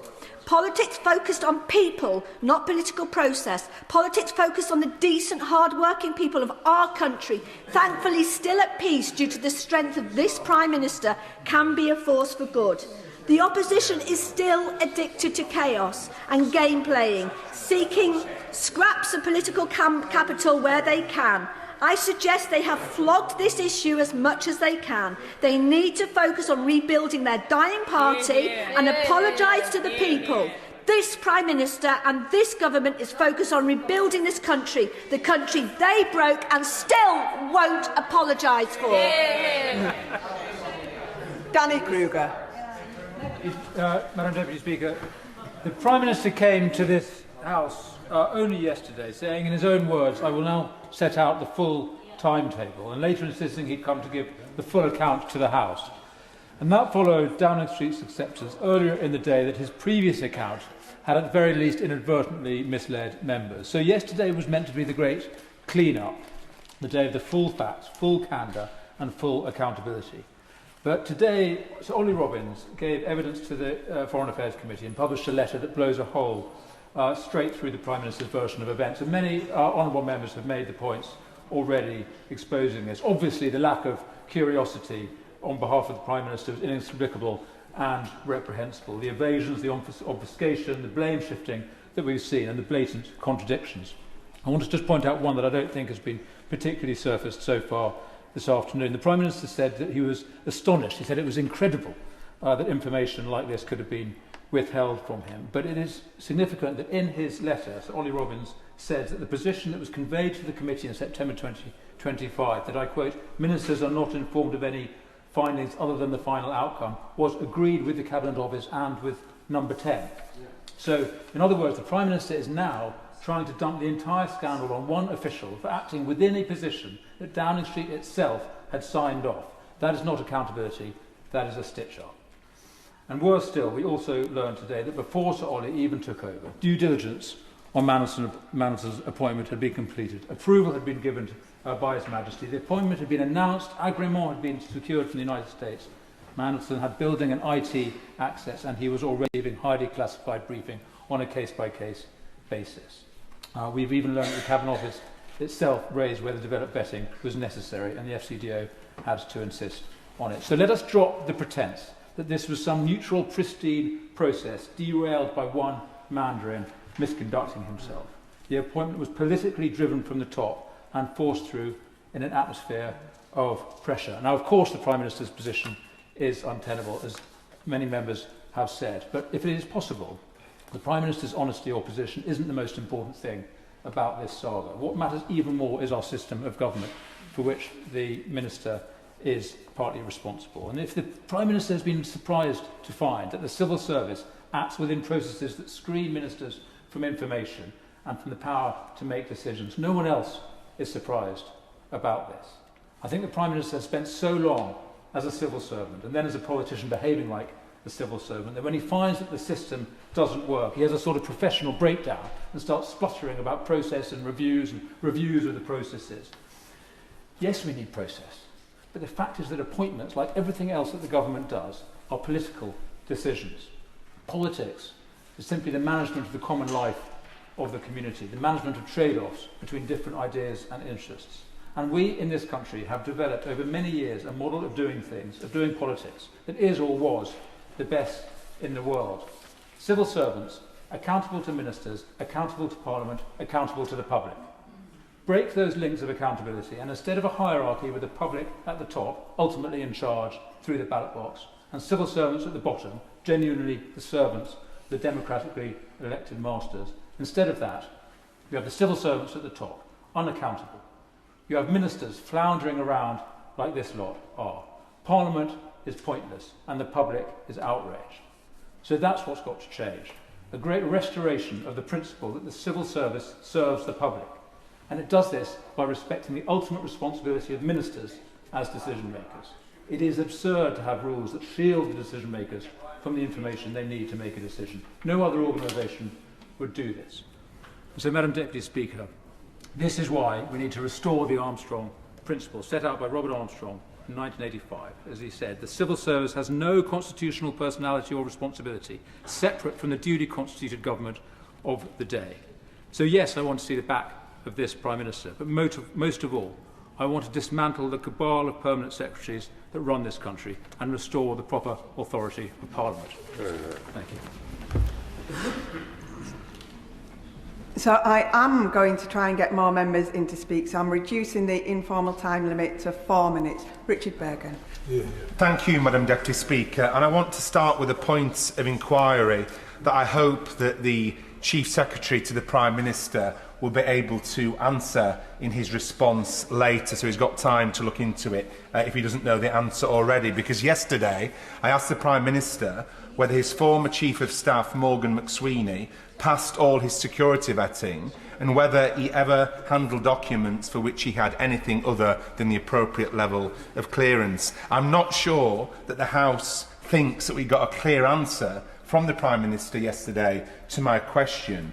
But even if at some point Morgan McSweeney did get clearance, I'm sure that the House would be horrified if this happened long after he started working in Downing Street and after he was involved in the Mandelson appointment. So it would be good to get a date as to when Morgan McSweeney got his security clearance and to confirm whether he handled any materials prior to this for which he didn't have appropriate clearance. If the Chief Secretary of the Prime Minister can't find an answer to that question by the time he responds, then perhaps you could answer that in writing by the end of the week, given the urgency of this matter.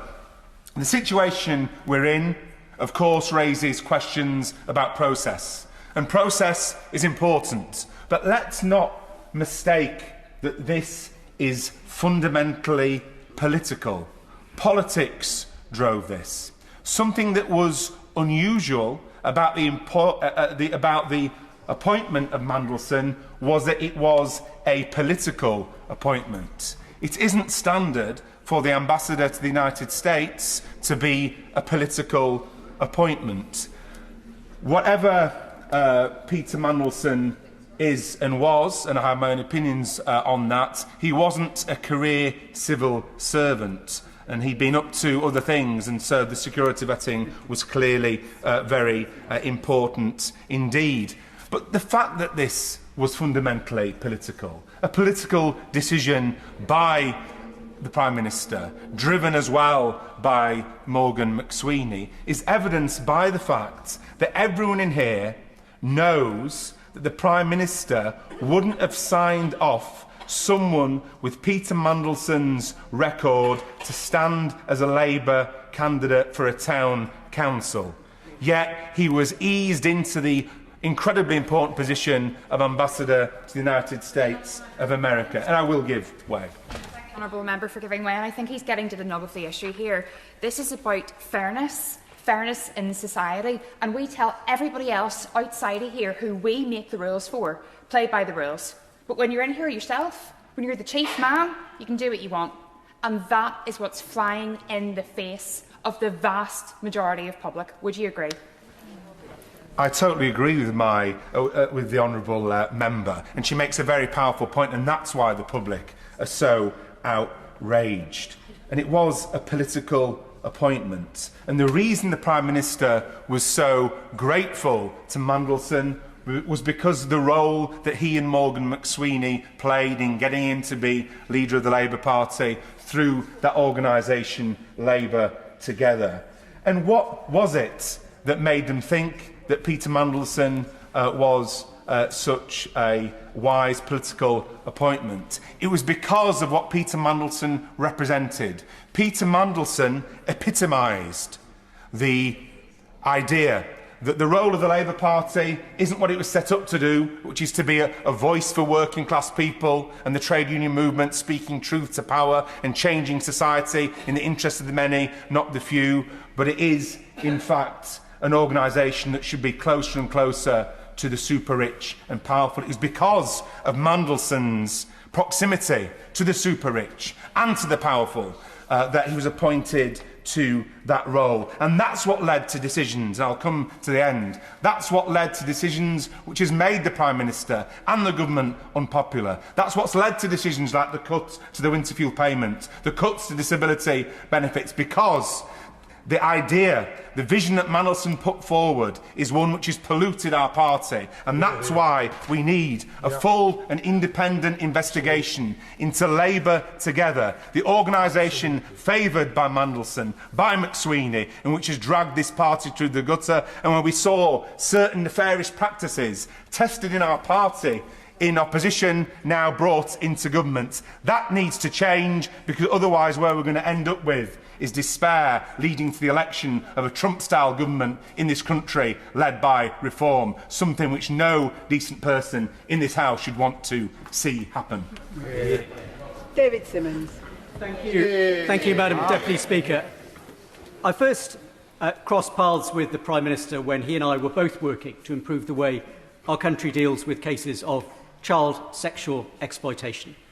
And one of the principles which was enshrined in law across our society as a result of that was accountability, the golden thread between the leaders, managerial and political, and those who follow their instructions.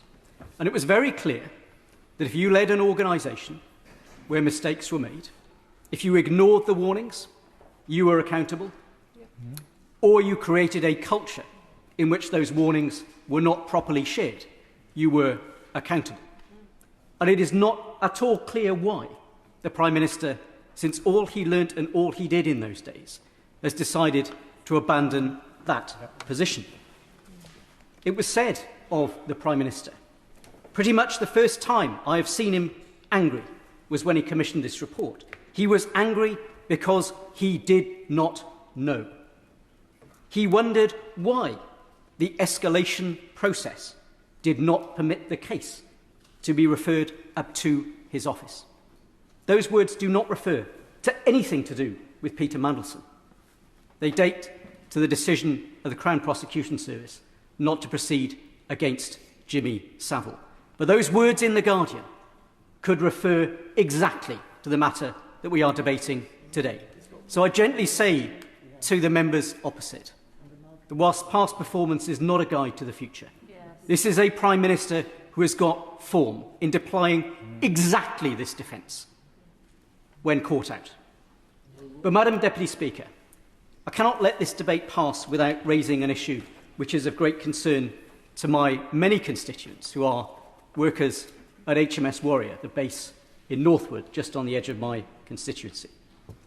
As my right honourable friend, the Leader of the Opposition, has set out, as a result of the Prime Minister's dismissive attitude to vetting, the pressure he placed on officials, an individual was given access to intelligence on which my constituents rely to keep them safe when they are undertaking operations at a very high level of personal risk for the benefit and the long-term interests of this country.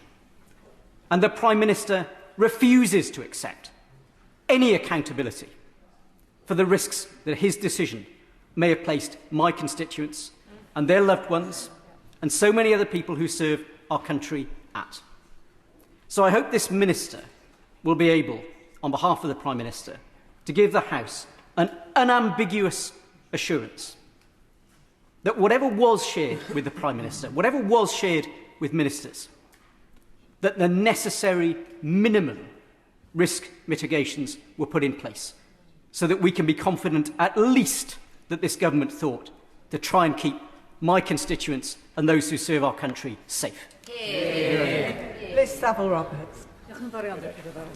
Yesterday, the Prime Minister apologised to the victims of Jeffrey Epstein, but where was that sense of responsibility when he made the decision regarding Peter Mandelson?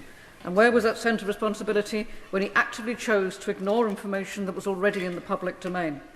This morning, the Energy Secretary said, Prime Ministers make errors, Prime Ministers are fallible, Prime Ministers are human, but I'm struggling to understand how the gravity of misjudgment in this political appointment can be explained away as a simple human error. This is not a split-second judgment. This was not a decision made of urgent necessity under pressure in the heat of the moment. This was a deliberate, considered political appointment made in full knowledge of the political priorities involved. Morgan McSweeney even swore it through. What is more is that members on the opposite benches were given lines to take yesterday, prompted to quote a victim of Epstein in defence of the Prime Minister. And when Mandelson was appointed last year, their suffering was of no consequence to the government when they weighed it in the scales and found which side they wanted to come down on.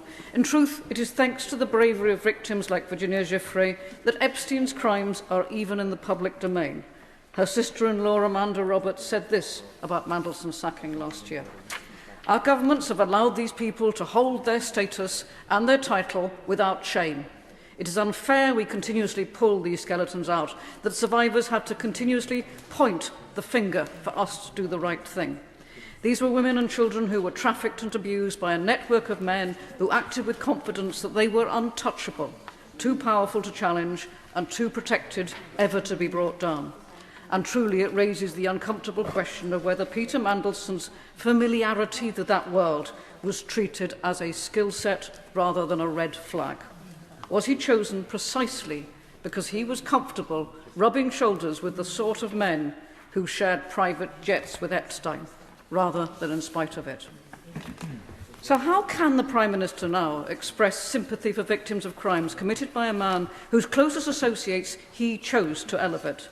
How can he claim to share their pain when he made himself the very decision that caused such distress for them?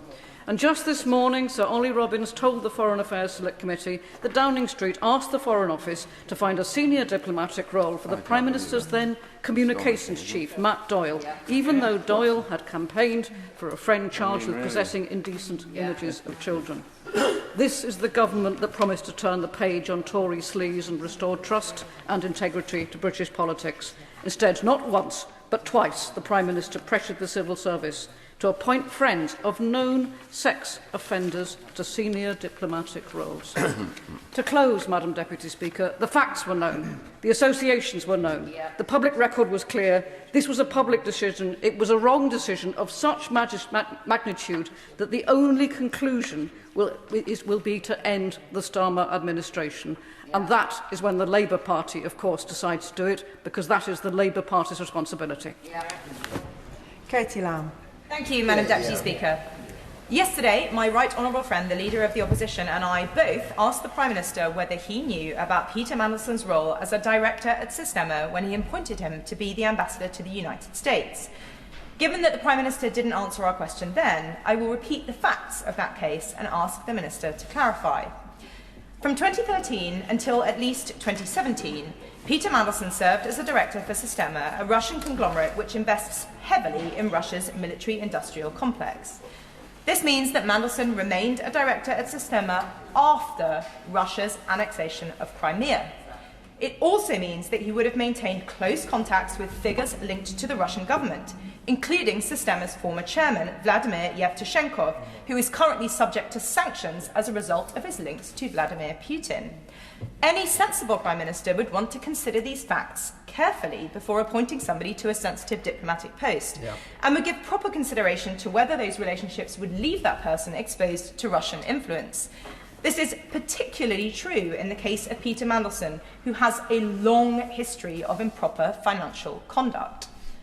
In November 2024, the Cabinet Secretary advised the Prime Minister to conduct security vetting on prospective candidates before appointing anybody to the ambassador's post in Washington. In December 2024, the Prime Minister ignored that guidance and appointed Peter Mandelson anyway. In January 2025, the Prime Minister repeatedly insisted before the press and the public that Peter Mandelson had passed security vetting, despite the fact that was not the case. And when asked yesterday, he twice refused to confirm that he knew about Peter Mandelson's links to Sistema, despite the fact that the advice that he received in December 2024 explicitly pointed it out. That advice included the following quote: Mandelson served as a non-executive director of the Russian conglomerate Sistema, which is itself the majority shareholder of RTI, a defence technology company. Mandelson remained on the board until June 2017, long after Putin's annexation of Crimea in 2014. So either the Prime Minister is still reluctant to share with us all the information we deserve, or he didn't read the advice that he was given, despite insisting repeatedly that his decision to appoint Mandelson was based on that advice. So, in light of this, could the Minister tell us definitively this afternoon whether the Prime Minister considered these facts about Peter Mandelson's role at Sistema when appointing him? Yes or no? If he did not, why did he not read his brief? And if he did, why did he not consider them sufficiently concerning to abandon, or at the very least, pause to reconsider the appointment of Peter Mandelson to arguably our most important and most security-sensitive ambassadorial role? The Prime Minister has spoken extensively about what he did not know, but we and the British public are incredulous that he did not ask. We do know that the Prime Minister knew about these Russian links. So what questions did he ask about these facts? What questions did he ask officials? What questions did he ask Mandelson? Or did he simply not want to know? Sir Ian Duncan-Smith. Madam Deputy Speaker, everybody said pretty much everything, but I'm going to say some of it again, as is my wont in this chamber. But I have to say, first of all, my congratulations to my right honourable friend, the Leader of the Opposition, who laid out a powerful case against the government, and particularly against the Prime Minister and his excuses in all of this. But today I thought we had something really very intriguing take place, which is we had the person that had just been sacked brought to the Foreign Affairs Select Committee to give testimony about what this was all about. And what we really learned was how much that this government had wanted, for some reason, Peter Mandelson to take over that job of being ambassador, that they drove everything aside in the pursuit of this, bullying civil servants, essentially sacking one of them because he didn't give the answers, it appears, that they wanted, and excusing themselves on the basis that everybody else was wrong and they were right. Well, they weren't, and this has now come home to roost. And so the essential fact of this is, you know, many of us knew about Mandelson's activities. I have literally here a great dossier on him about his links with China, hundreds of names to do with the people he had met and who he had been giving details of all sorts of things to. We know now that he lobbied the government. He lobbied them over electric vehicles and the tariff. Outrageous, really, continued to put pressure on them, even when he was given the job. That is the nature of the man, still repaying his links back to China. And we've heard from my honourable friend about his links with Sistema in Russia. But there's copious evidence, even on those alone, why Peter Mandelson should never have been allowed in any government post whatsoever. Before there was any attempt to inspect that, it was in the public domain. And there is no way on earth that the right honourable gentleman is going to get up here and talk about faults within the system and not getting clarity. Nonsense. Everybody that wanted to know knew. We knew about it. In the Interparliamentary Alliance for China, we had all the details. They were published. There is no excuse for the government to say we waited for the Foreign Office to deliver this great thing and they didn't tell us. They knew. Number one, they knew. And the second point about this is the way they manipulated this, which is shocking, absolutely shocking. The outgoing Cabinet Secretary, after what he saw in the Cabinet Office's review of this, the due diligence, which, by the way, is not the same as what the Foreign Office was doing. This was a search through to have a look and recommendations to government. They showed just how tainted this man was, this corrupt man and corrupting man, how tainted he was and what he had been up to. And seeing that, he made the advice to government, which is the job of a Cabinet Secretary, that you shouldn't go ahead to appoint, you should wait for this full review to take place, and one way or the other for him to be cleared or not cleared. But the government didn't do that, and that's the other question. In what world would they go ahead despite that advice, sensible, reasonable advice? Why do they press on? Not only do they press on, but at such speed, and they put the King, His Majesty the King, in the firing line on this. You know, it's here. They approve the appointment, and it goes to the King, because they've now declared it, even though they haven't had clearance. The agreement has been given to the US partners. What in heaven's name could have happened later on? And none of the stuff to do with Epstein was even in the middle of this argument, which it would become. So the man is utterly corrupt, and they want him as our ambassador. And he's given highly... And this is the other bit about today that I found astonishing. The admission by the ex-permanent secretary, Ollie Robbins, that he understood that despite the fact that he wasn't cleared, he had been given strap clearance to see documents of such importance that they could have brought the government and the country down. And I'm going to end on this, Madam Deputy Speaker, because you've been most tolerant. I simply say this. The Prime Minister is in the firing line on this one for very good reasons. He's in charge, and he knew what was going on. The people he sacked are still in the firing line because they cannot weasel out of this. They committed an offence in the books of anybody in this single chamber. And the right honourable gentleman will be in the firing line because he's been put here to literally try and tell some story about how this was none of the Prime Minister's fault. He has been economical with the actuality and terminally inexact. And all I can say is no more terminal inexactitudes, please, when he gets to the dispatch box. Dr. Ali Chowns.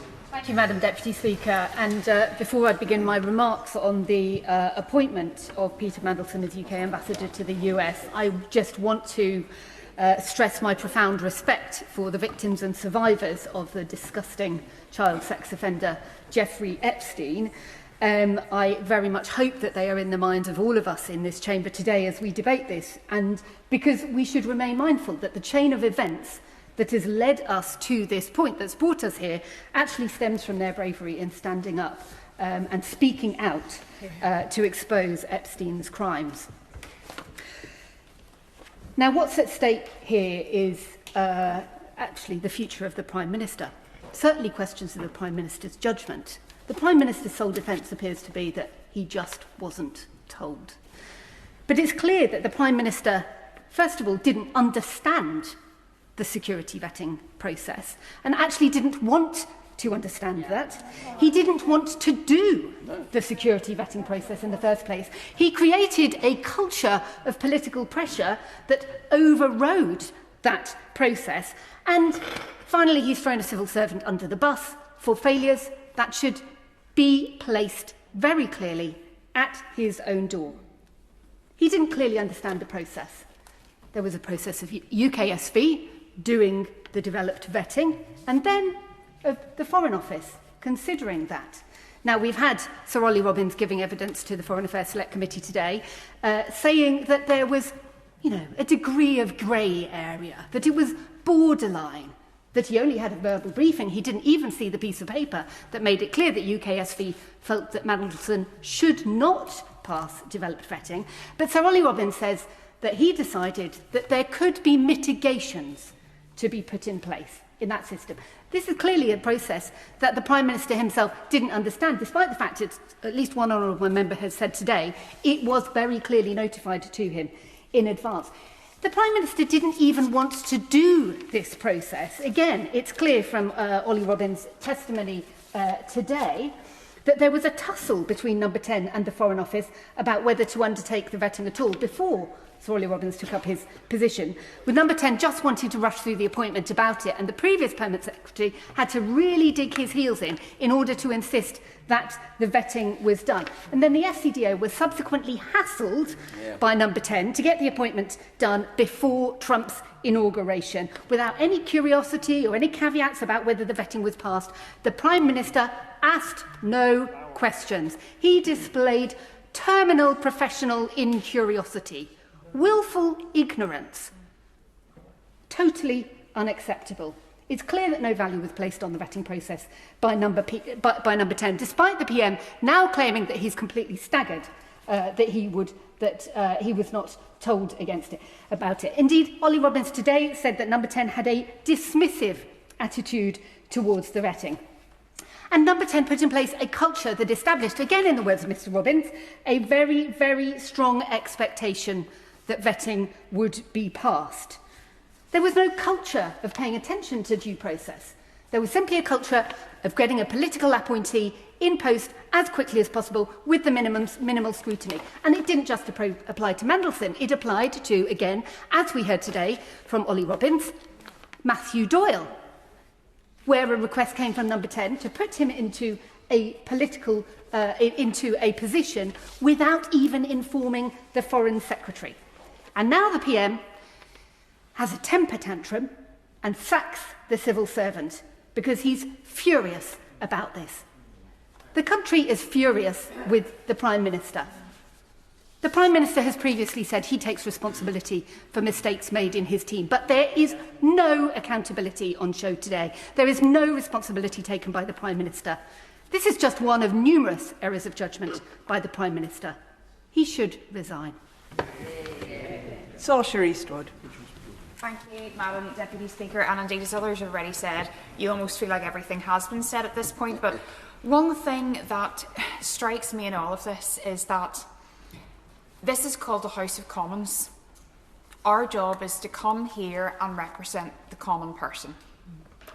And it is so far removed from the common person, this entire debate. As I said last night, if one of my constituents in Lagan Valley is accidentally overpaid on a benefit, that's clawed back. No matter the cost to that person, the human cost, that's clawed back right away. No questions asked, no special circumstances, and we see that writ large across our public life. And the reason being is because we said that we valued a rules-based, ordered system.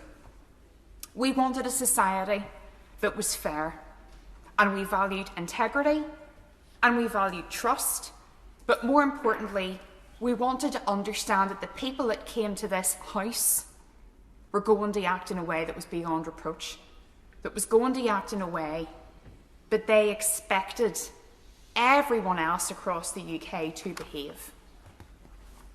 Now, I have a guy, disabled, accidentally parked in a parking space, didn't have his blue badge displayed, and he's getting hammered.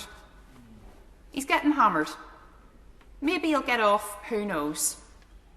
But we are dealing with a situation where the Prime Minister of the day is now saying that he regrets the appointment of Mandelson. And I'm not going to get into the whys and wherefores of DV and strap and CTC and everything else, because my people in Lagan Valley don't know what that means. And a lot of people are banking on the ordinary man and woman on the street not to know what that means, and to stop being curious, and to suspend their expectations, because this is all highfalutin serious stuff and we don't really know what that is. Maybe they did do right, maybe they didn't do right, because they're bamboozled. But I'm going to break it down for them.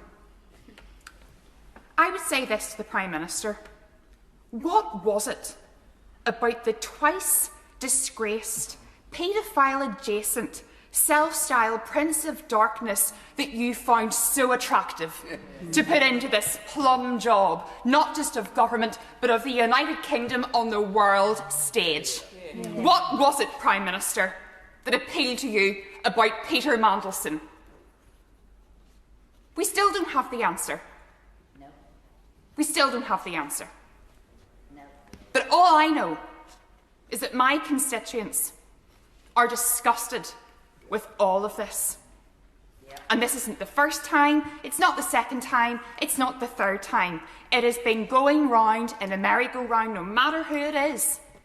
And I'm really glad that the member for Liverpool West Derby is in the chamber, because he has worked tirelessly to make sure that issues at the nub of this, the duty of candour, the obligation to be honest with the public, let alone your colleagues and the entire administration. And yet we're telling families that they can't access documents for another 100 years due to technicality?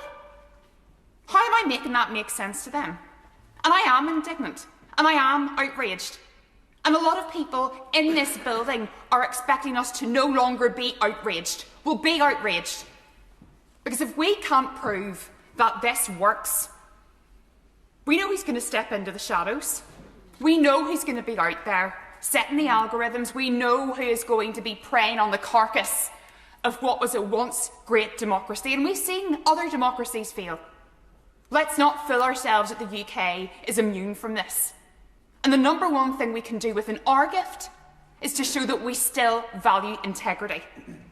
And for those reasons, there is not a single excuse that this government can come up with that I can sell to my constituents or myself that I will believe. And for those reasons, I believe that the Prime Minister needs to go, not just for his own party, but more importantly, for the sake of the country. Dr. Ben Spencer. Madam Deputy Speaker, I sat through yesterday over 2.5 hours of questions and responses to the Prime Minister, pretty much responses focused on process, when really what's fundamental to the issue at hand is judgment and national security. Now, I really don't think you need to have some sort of fancy UK vetting or whatever it's called dossier to know that Mandelson is a risk to national security. Exactly. But what's more, above and beyond the impact on the victims of Epstein, is the fact that surely the FCDO and the machineries of government knew that the American administration had information on Epstein, had compromising information, very likely, on Epstein, given Mandelson's close association with Epstein, and they were going to appoint somebody to, admittedly an ally, but nevertheless a foreign power, to negotiate with that foreign power very difficult, critical negotiations to the national interest, knowing it's highly likely that country has compromising information on that individual. That, for me, is the most egregious, fundamental failure in terms of protecting our national security. And we know, and we have learnt, this was a political decision. This was the Prime Minister's decision. But what more, this reflects on all ministers given collective responsibility. Yep. Now, I believe in forgiveness. I strongly believe in forgiveness. And the Prime Minister has come here and he has apologised of sorts. It's been a very caveated apology. I didn't know. People didn't tell me. People lied and lied and lied to my team. We know apologies only count, they only have value if you truly believe you did something wrong.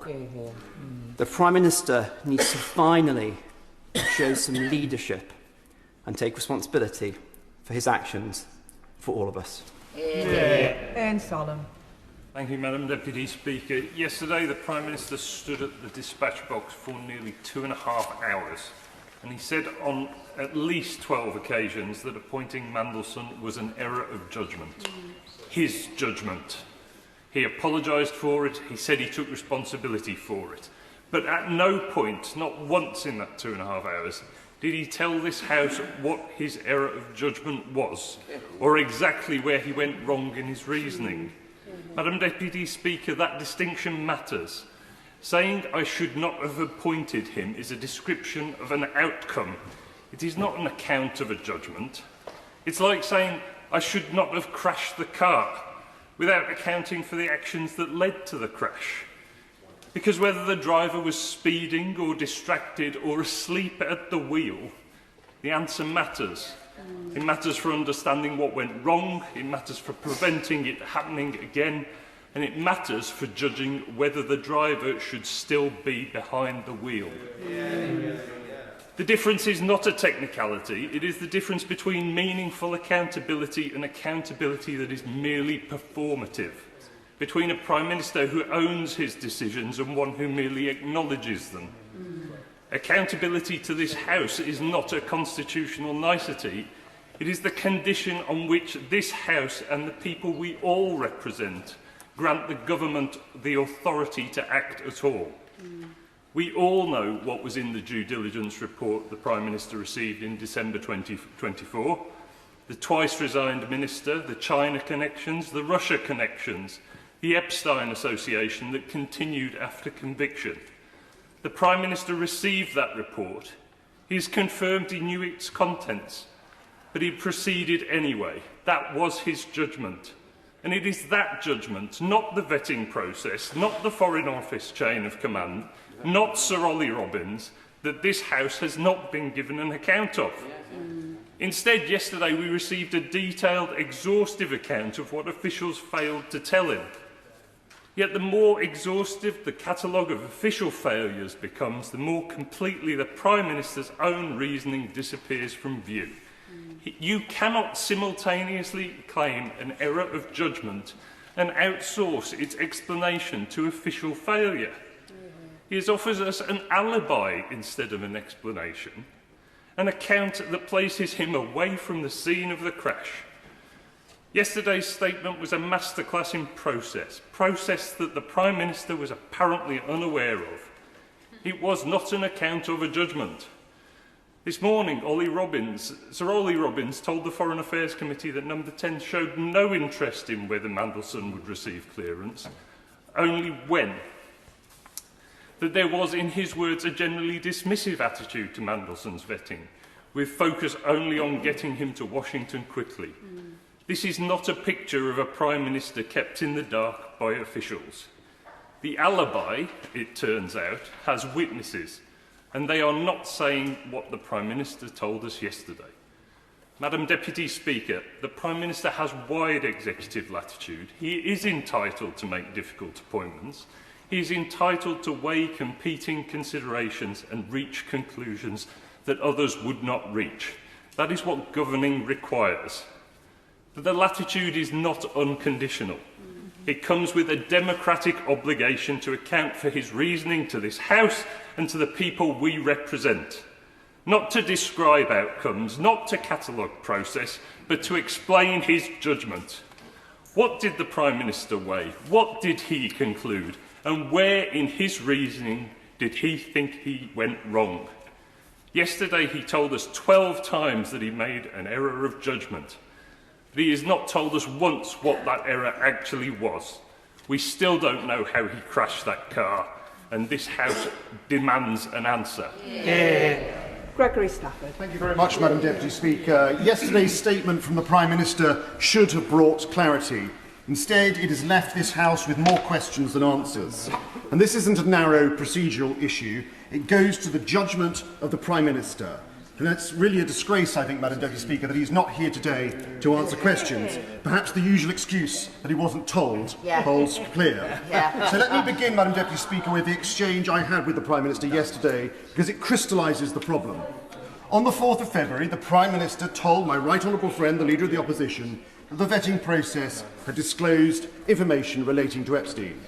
Yesterday, he attempted to rope that back by saying he had conflated vetting with due diligence, before then insisting he understood the distinction. Those positions cannot comfortably sit together. No. If he understood the distinction, why give an answer that conflated the two? If he did not, why claim certainty at the dispatch box? His defence that due diligence forms part of the wider process does not answer the question he was actually asked at the time. And if that is not misleading the House, Madam Deputy Speaker, it is difficult to see what is. And that lack of clarity runs through the entire account. The Prime Minister confirmed that he chose not to follow the advice of his then Cabinet Secretary Lord Case in November of 2024 to carry out vetting before he appointed Mandelson. That advice was clear and obvious. Instead, the Prime Minister now relies on a later review by Chris Wormold, which merely says the approach may be usual, not that it was right. So the question remains, why was the advice rejected when it mattered? The Prime Minister's account of what he knew is equally difficult to reconcile. He says he had confidence that the vetting process had addressed the most serious concerns. Yet he also says that he'd not seen the vetting report. If he'd not seen the report, on what basis did his confidence rest? If he was relying on the Cabinet Office due diligence paper, why was that not made clear at the time when he was specifically asked about security vetting? Why was a direct question met with an answer that did not address it at all. The contents of the due diligence paper raised further questions. It highlighted connections to Russian and Chinese interests. It referred to involvement with Sistema, a company embedded in Russia's industrial and military structures, with well-known links to Kremlin-aligned figures. This information wasn't hidden, it was in the public domain and placed directly before the Prime Minister in December 2024. So why did none of that trigger greater caution and, more importantly, greater action? And most seriously of all, the Foreign Affairs Committee heard evidence from Sir Ollie Robbins today consistent with Mandelson being able to act in a role and have exposure to sensitive material before that process had concluded. And we also discovered the Prime Minister's team tried to put Matthew Doyle, another friend of a known paedophile, into an ambassadorial position. Shocking. So, Madam Deputy Speaker, we are left with this. We still have no clear account of who knew what and when. No clarity on what decisions were taken, where responsibility lay, or how this situation was allowed to develop. But I think we do understand why. This is about judgment. Time and time again, the Prime Minister has shown a willingness to appoint individuals despite serious concerns about their record. A Transport Secretary with a fraud conviction, an anti-corruption minister under investigation, a homelessness minister with a record that raises profound questions, and a Deputy Prime Minister who failed to meet her own tax obligations. And in this case, despite personal associations that should have raised the most serious red flags, despite connections to hostile states, and despite a long and controversial history in public life, the Prime Minister judged Peter Mandelson to be a suitable candidate for one of the most sensitive ambassadorial roles because of his influence over the Labour Party and the Prime Minister himself. This is not a failure of process, it is a failure of judgment. And with judgment like that, this Prime Minister is not fit to lead this country for a moment longer. Edward Morella. Madam Deputy Speaker, this morning Sir Ollie Robbins appeared in front of the Foreign Affairs Committee. What I saw was a dedicated public servant who over 25 years has held some of the most senior roles in the civil service. The Prime Minister would like us to believe that he was let down by officials like Sir Ollie. But in truth, it was the officials who were let down by the Prime Minister. They were let down by a Prime Minister who decided to appoint to the highest diplomatic post in the Foreign Office a person with a known association with a convicted paedophile who had been forced out of government on previous occasions for personal failings.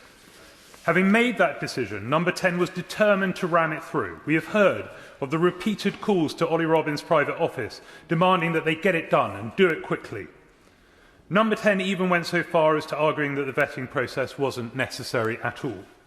It was the FCDO officials who insisted that the proper process be applied. It was thanks to that decision that there were risk mitigations in place at all. Other members have raised concerns about security. But if it wasn't for officials insisting on security vetting and the imposition of mitigations, how much worse would the national security risk have been to the UK? This is not the Prime Minister being let down by officials. It is officials clearing up the Prime Minister's mess. Mr. Speaker, Madam Deputy Speaker, the Prime Minister wants us to believe that the appointment of Peter Mandelson as ambassador to the US was a singular error of judgment. However, we now know, as a result of Sir Ollie Robbins' evidence, that Number 10 also sought an ambassadorial appointment for the Prime Minister's Director of Communications, Matthew Doyle. Appointing one friend of a paedophile as an ambassador might be an error of judgment. Attempting to appoint two looks like no judgment at all. In his statement to the House yesterday, the Prime Minister says it beggars belief that officials in the Foreign Office saw fit to withhold information from ministers. However, we have now learned that Number 10, having sought an ambassadorial position for Matthew Doyle, ordered Sir Ollie not to tell the Foreign Secretary about it at all. On the one hand, the Prime Minister thinks officials should not withhold information. On the other hand, Number 10 are ordering officials to withhold information. Who is letting down who?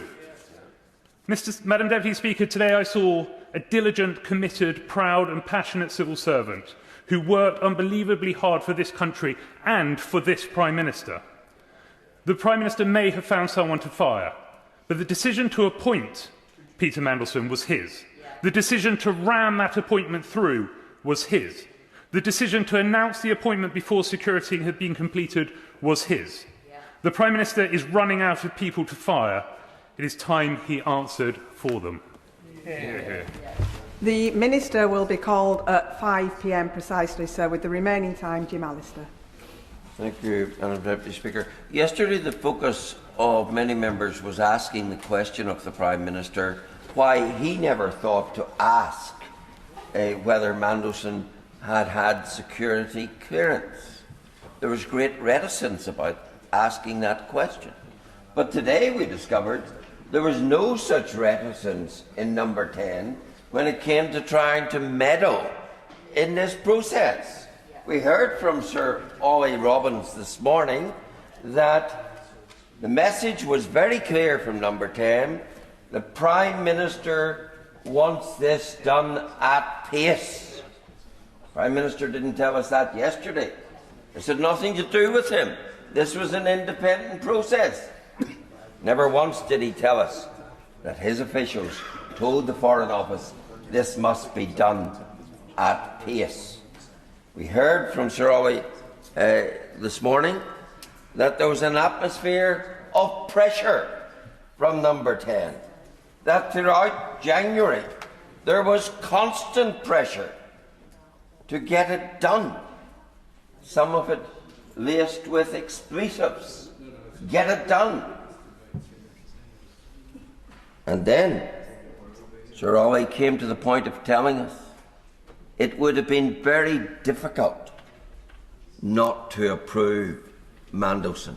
That in the context of the meddling, of the pressure, of the insistence that it should be done and done at pace. And that in a context where the Cabinet Office even, he reported, said there should be no need to vet Lord Mandelson. Think of it.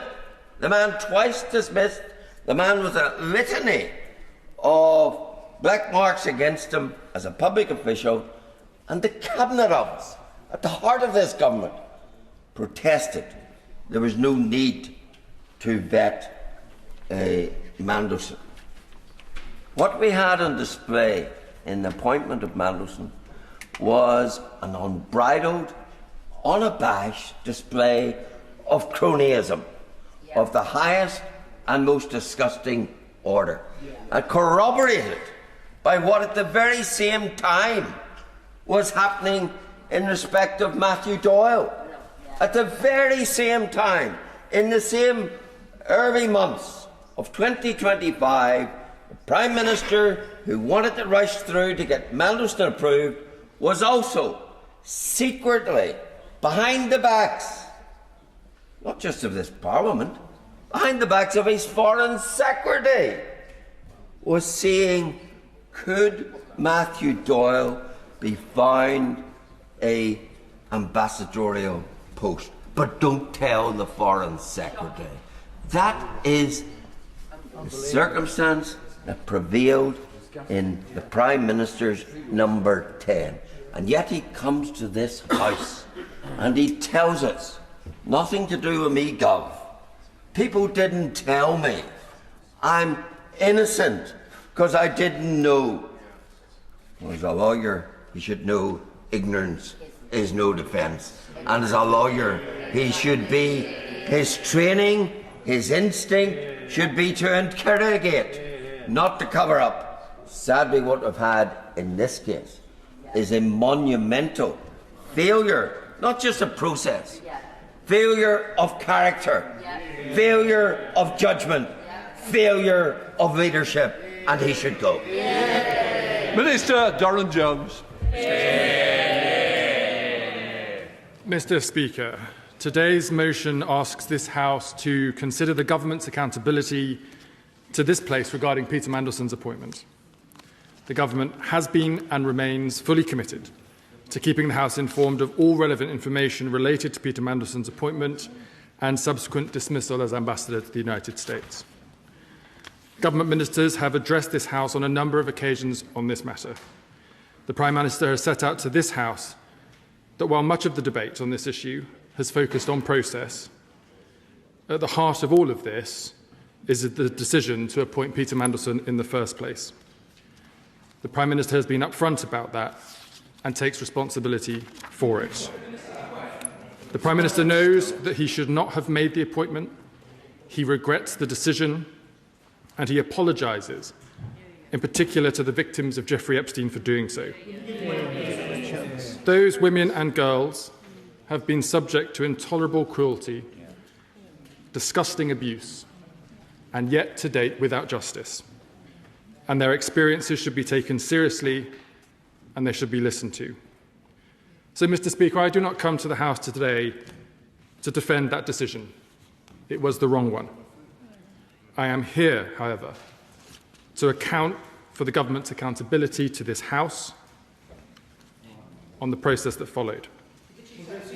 Mr. Speaker, I take the government's responsibility to this House seriously, and so I will not take this opportunity this evening to try to score party political points or to defend a decision that the Prime Minister himself has said is wrong and for which he apologises. But I do commit to returning to this House as often as required. I give way. For the Minister giving way, in taking this wrong decision, did the Prime Minister follow due process?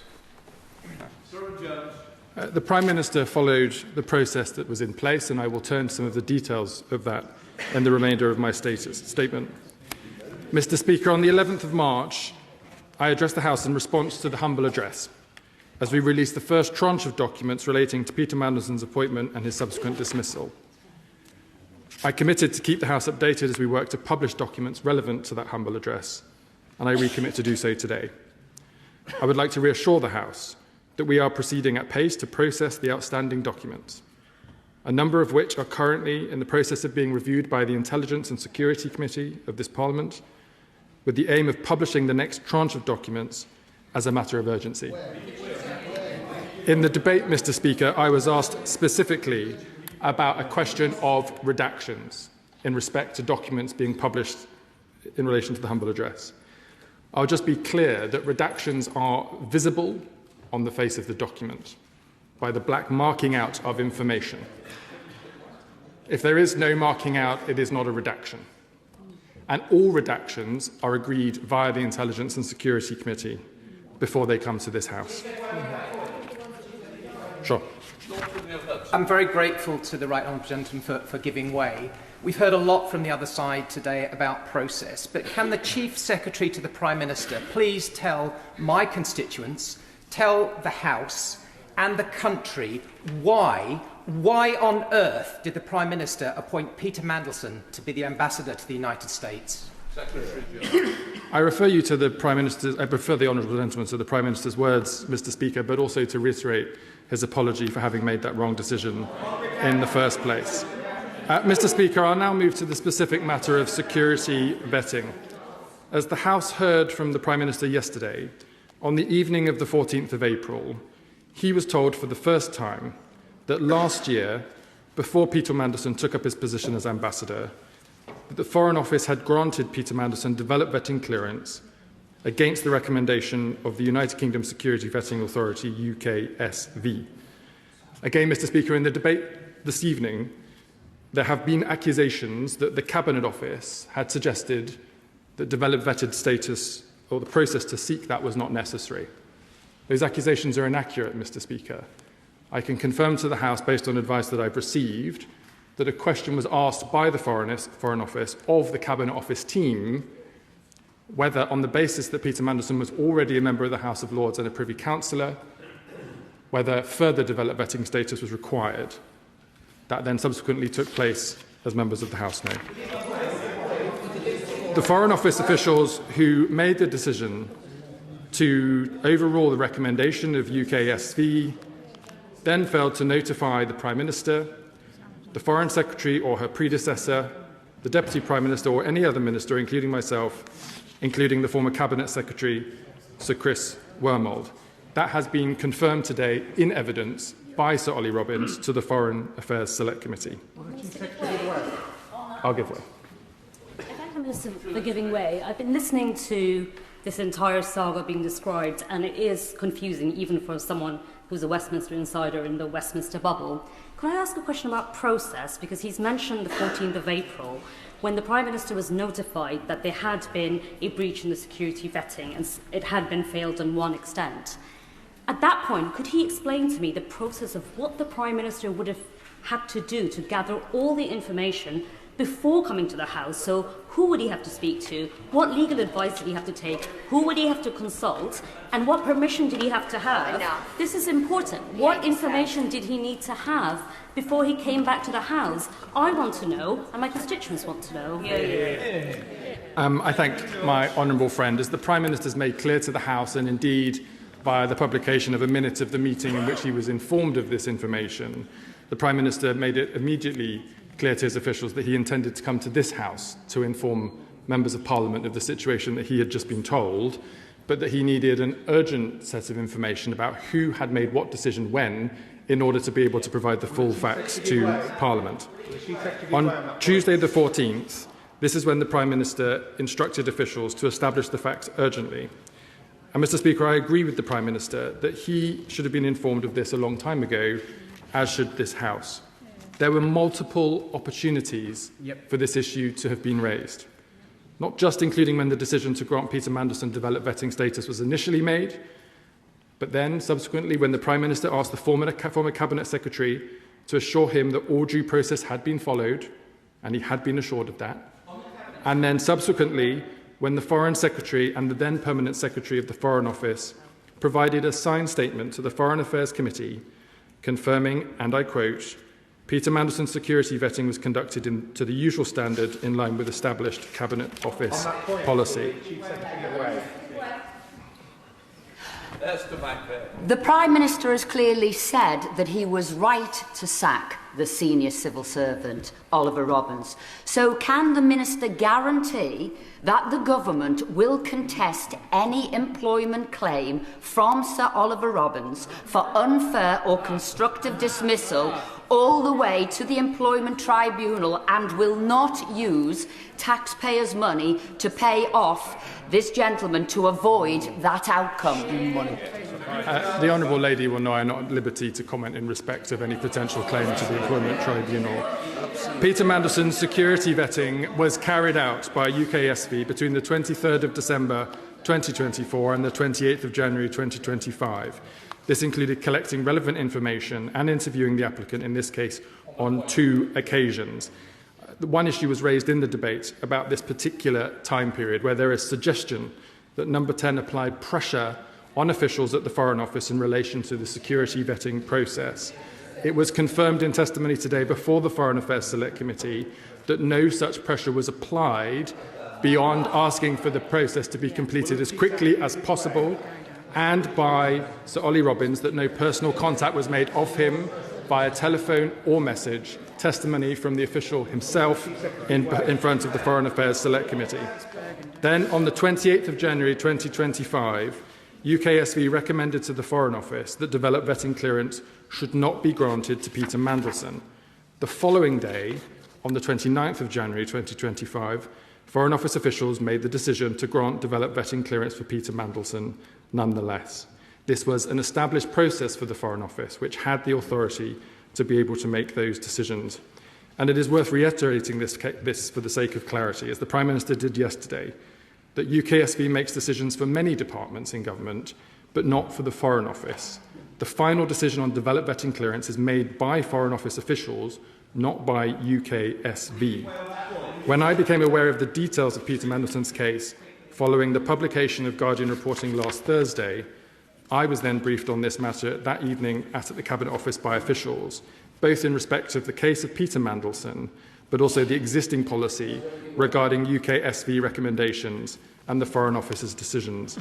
I immediately suspended the right for the Foreign Office to overrule UKSV recommendations pending further investigation. And in reply to my honourable friend from Hales Owen, I can confirm that the review that Adrian Fulford will be conducting for the government should be completed in around 4 weeks, so that we can take a quick decision to the proper functioning of the process. I'm grateful for the Round giving way. Actually, in his letter, Ollie Robinson's letter to the committee today, he actually countermands what the Honourable Gentleman said from the dispatch box. He says, I believe the Cabinet Office raised whether vetting was actually necessary. I understand the FCDO insisted that it was, the requirement before Mandelson took the post to Washington. After their due diligence, they were insisting it wasn't necessary. Surely he needs to retract. I repeat my words and refer back to them. Mr. Speaker, much has been said about the ability of officials to disclose sensitive vetting information. As the Prime Minister has set out, I accept that the sensitive personal information provided by an individual being vetted must be protected from disclosure. If that were not the case, the integrity of the whole process would be compromised. However, what neither the Prime Minister nor I accept is that the appointing minister cannot be told of the recommendation made by UKSV, nor does the government accept that Foreign Office officials could not have informed the Prime Minister or the Foreign Secretary or the Cabinet Secretary of UKSV's recommendation, whilst also maintaining the necessary confidentiality that vetting requires. The Civil Service Code on this issue is clear, not in just normal practice, but especially in relation to when ministers are giving evidence to Parliament, as was the case via correspondence from the current Foreign Secretary to the Foreign Affairs Select Committee. There is no law that stops civil servants sensibly flagging UKSV recommendations while protecting detailed sensitive vetting information to allow ministers to make judgments on appointments or to explain matters to Parliament. Mr. Speaker, the government has also changed the direct ministerial appointments process so that due diligence is now required as standard. The Prime Minister has also changed the process so that public announcements about direct ministerial appointments can now not be made until security vetting has been completed. Mr. Speaker, clearly what came to light about Peter Mandelson following the release of files by the United States Department for Justice was deeply disturbing. In February this year, the Prime Minister instructed officials to carry out a review of the national security vetting process to ensure it is fit for purpose. I can confirm, Mr. Speaker, that the terms of reference for that review have now been updated to include the means by which all decisions are made in relation to national security vetting. The government has appointed Sir Adrian Fulford to lead this review, and for completeness has separately asked the Government Security Group in the Cabinet Office to look at any security concerns raised during Peter Mandelson's tenure as Ambassador to the United States, in answer to the question raised by the Honourable Member for Bromsgrove. We will publish terms of reference, and the Government commits to returning to the House on its findings and recommendations. Mr. Speaker, just two other questions that were raised during the debate. One, there has been accusations made of the Prime Minister, both in this House of misleading and outside of this House of lying. That has been shown today by evidence in the Foreign Affairs Select Committee to be not true in any way.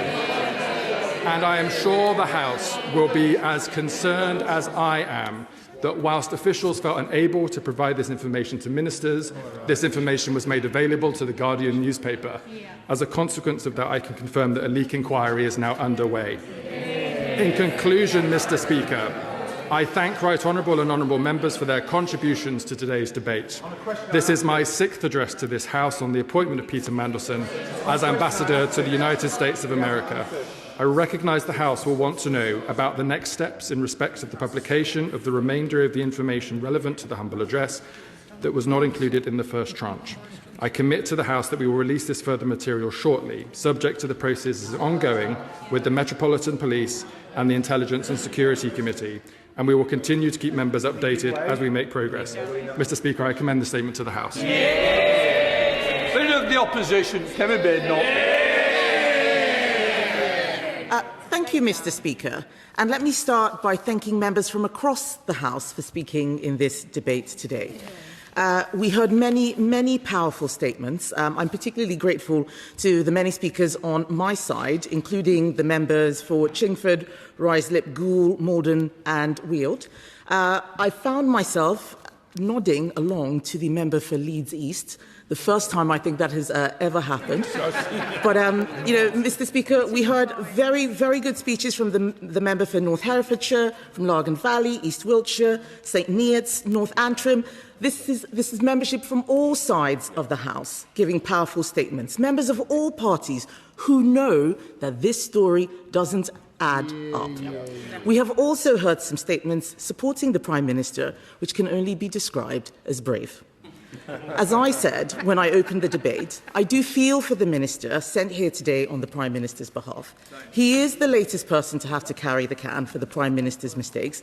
He could never have given this House the answers it deserved to hear about what is, at its core, a failure of the Prime Minister's judgment, a failure of the Prime Minister to follow process, and a shocking failure of the Prime Minister to take responsibility for his own mistakes. Not just apologise, take responsibility.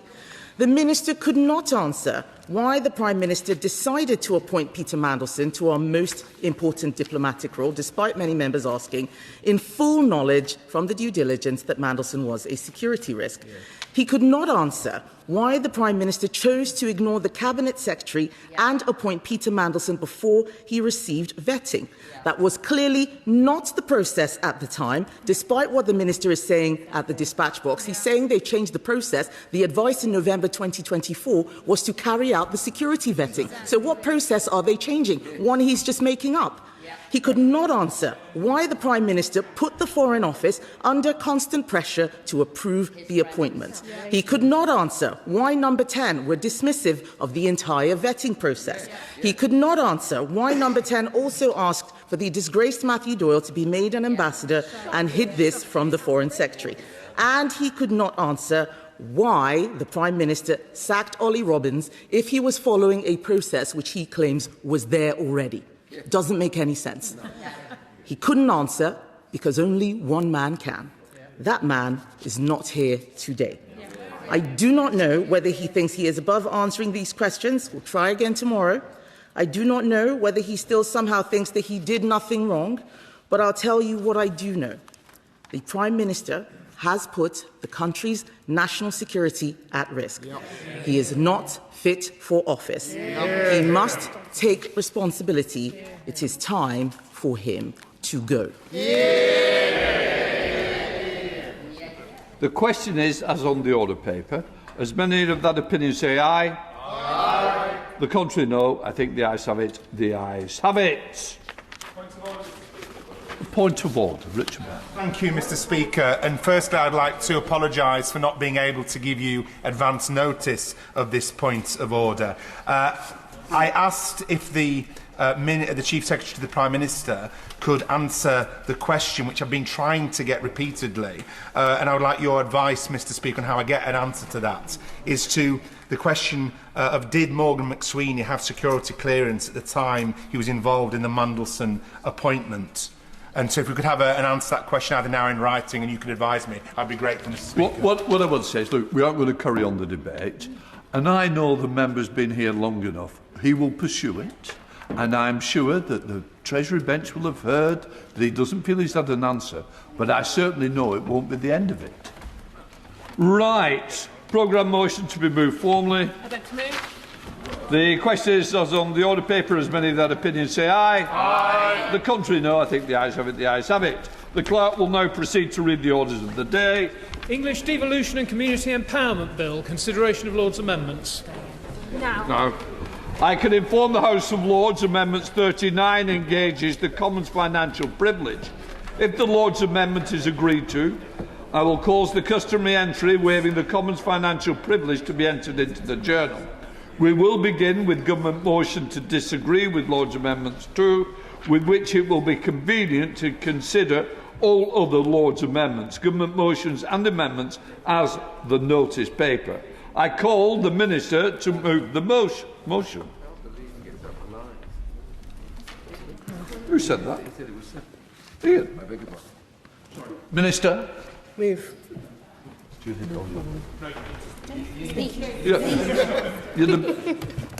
Thank you. It's for short to speak possible.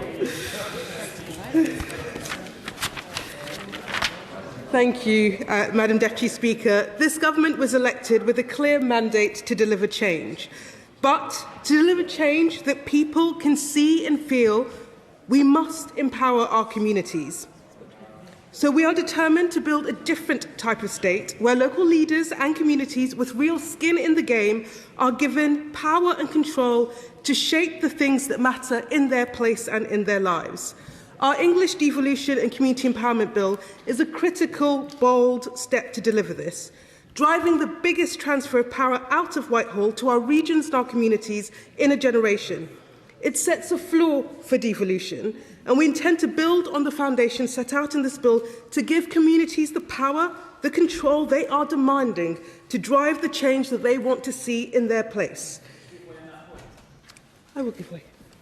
I thank her for giving way. She'll be aware that at the moment there are elections. Well, we're in an election campaign for Surrey West and Surrey East unitary as a consequence of this bill, and we still haven't had an announcement yet whether we will get a mayor for Surrey, which is critical for protecting our green belt if the Conservatives do not retain power after these elections. Can she update the House today on the importance of protecting our green belt and getting a mayor for Surrey who can do so? Thank you to the honourable member. The question of unitarisation is being dealt and applications have been made, and the government is going through the process and looking at the objective criteria. No doubt the honourable member has had many conversations with my colleague, the Minister for Housing, on these matters. I will, however, try to focus his mind and his attention on the key premise of this bill, which is community empowerment and devolution, and the amendments that we are discussing here. But look, before going to the amendments, I want to thank my noble friend Baroness Taylor for so ably guiding the bill through the other place, and put on record my appreciation to all those peers who contributed to its scrutiny. So let me begin with the government's amendment that was made in the other place. Following the insightful contribution of peers in the other place, Lord's Amendment 1 adds culture as a distinct area of competence within Clause 2 of the bill. By including culture as a distinct area of competence, the government is sending a clear signal of the role that strategic authorities can and should continue to play in supporting cultural initiatives, as well as recognising the important role that culture, in its many forms, plays in enriching the quality of life and supporting local economic growth. We're also improving the operational flexibility of commissioner model introduced by the bill. Lord's Amendment 3 and 5 increase potential appointments of commissioners up to 10, and Lord Amendment 125, 127, 129, 131, 33 and 135 allow more than one commissioner to operate in a single area of competence. The next group of important changes the government made in the other place concern local accountability and scrutiny. Government committed to exploring a local public accounts committee model in the English devolution white paper. This recognised that greater powers afforded for local scrutiny are needed to reflect the increased scale of responsibility which will be devolved to mayoral strategic authorities through the bill. To that end, Lord's Amendment 7, 137 and 138 introduce local scrutiny committees which replace overview and scrutiny committees in mayoral combined and combined county authorities. Local scrutiny committees will provide an enhanced scrutiny regime with stronger oversight and a broader remit to reflect the scale of mayoral responsibilities and the greater teeth to hold mayors to account. At Commons report, Government introduced amendments to the bill which would amend the Licensing Act 2003 and introduce a new strategic licensing role for the Mayor of London. This included an amendment to create a new duty on the Mayor of London to determine and publish a new strategic licensing policy. On that point, I will give way. May I thank the Minister for being so responsive to the concerns that I and colleagues in London have shared with her about strategic licensing. And in that respect, may I confirm it's not the government's intention for an application to be treated as of potential strategic importance solely by reason of its location within a London plan designation or a London mayoral policy area, but instead, in deciding whether a licensing application is of potential strategic importance, the government intends that regard must be had to the residential character of the immediately affected area and to the evidence of the local licensing authority?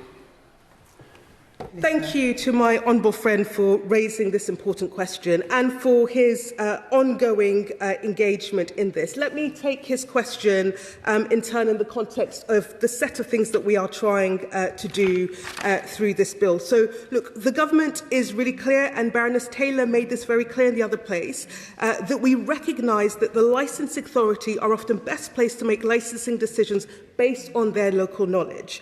So in that context, the evidence provided by the licensing authority will have a significant role in both the design of the policy but the determination of strategic importance, potential strategic importance. I will give way. One of the areas that's been talked about is the ability for scrutiny bodies to take decisions, and the challenge in London is that it has to move to a two-thirds majority making decision. Now, the amendment or the suggestion was put forward that this could be changed and brought in line with the other authorities, so it's got simple majority voting. Would the Minister agree that we've missed an opportunity to do this here?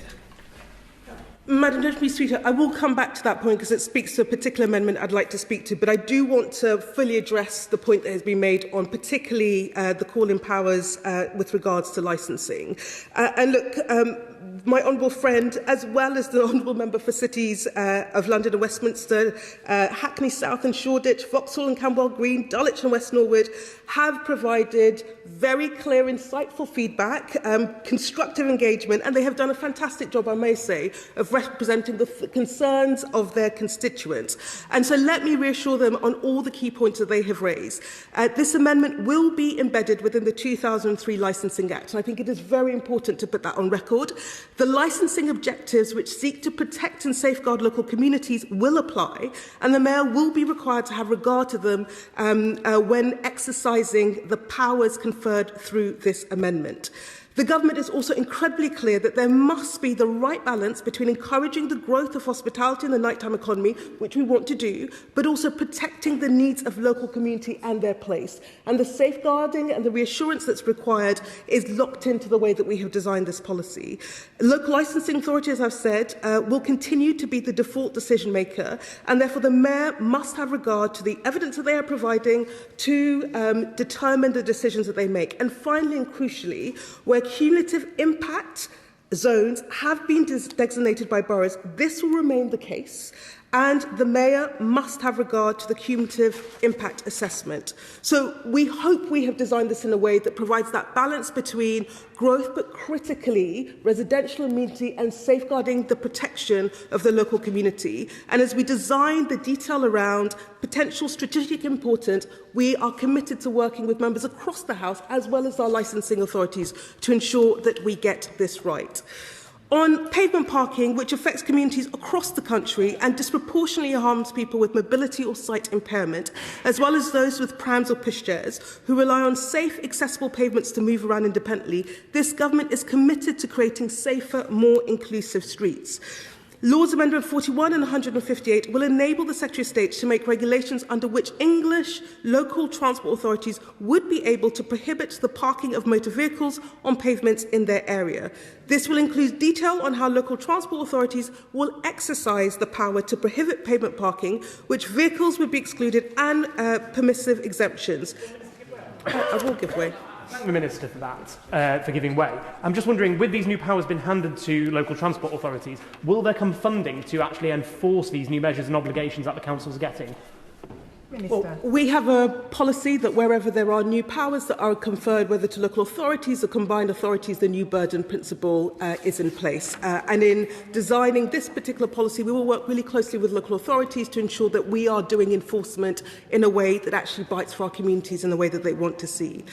I will give way and then I will try and make progress. I do thank you for giving way, and I think any progress on banning pavement parking is progress, so absolutely welcome that.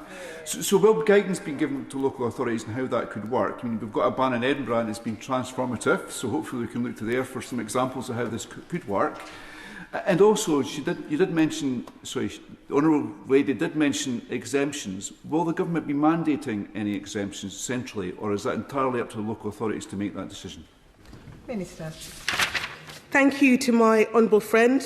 We will be learning from the insights in Edinburgh and other places that have applied this. We will be providing further details and guidance on how this could work. And in doing that, we will try and strike the balance between setting out an overall framework that enables places to put this in place, but allowing places to be able to use their discretion, their local knowledge, to make sure that it works in their interest.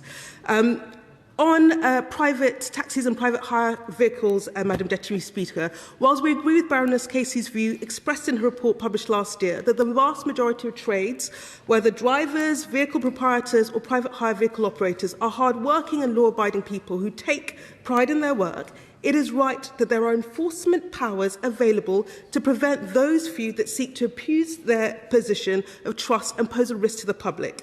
Laws Amendment 43 to 79 provide that any licensed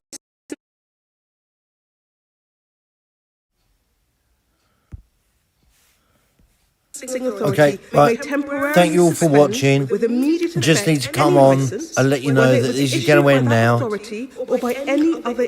And we will be back tomorrow morning, 11:30 in the morning, for Prime Minister's question time. So thank you all for watching. I know you're watching on tellies, TVs.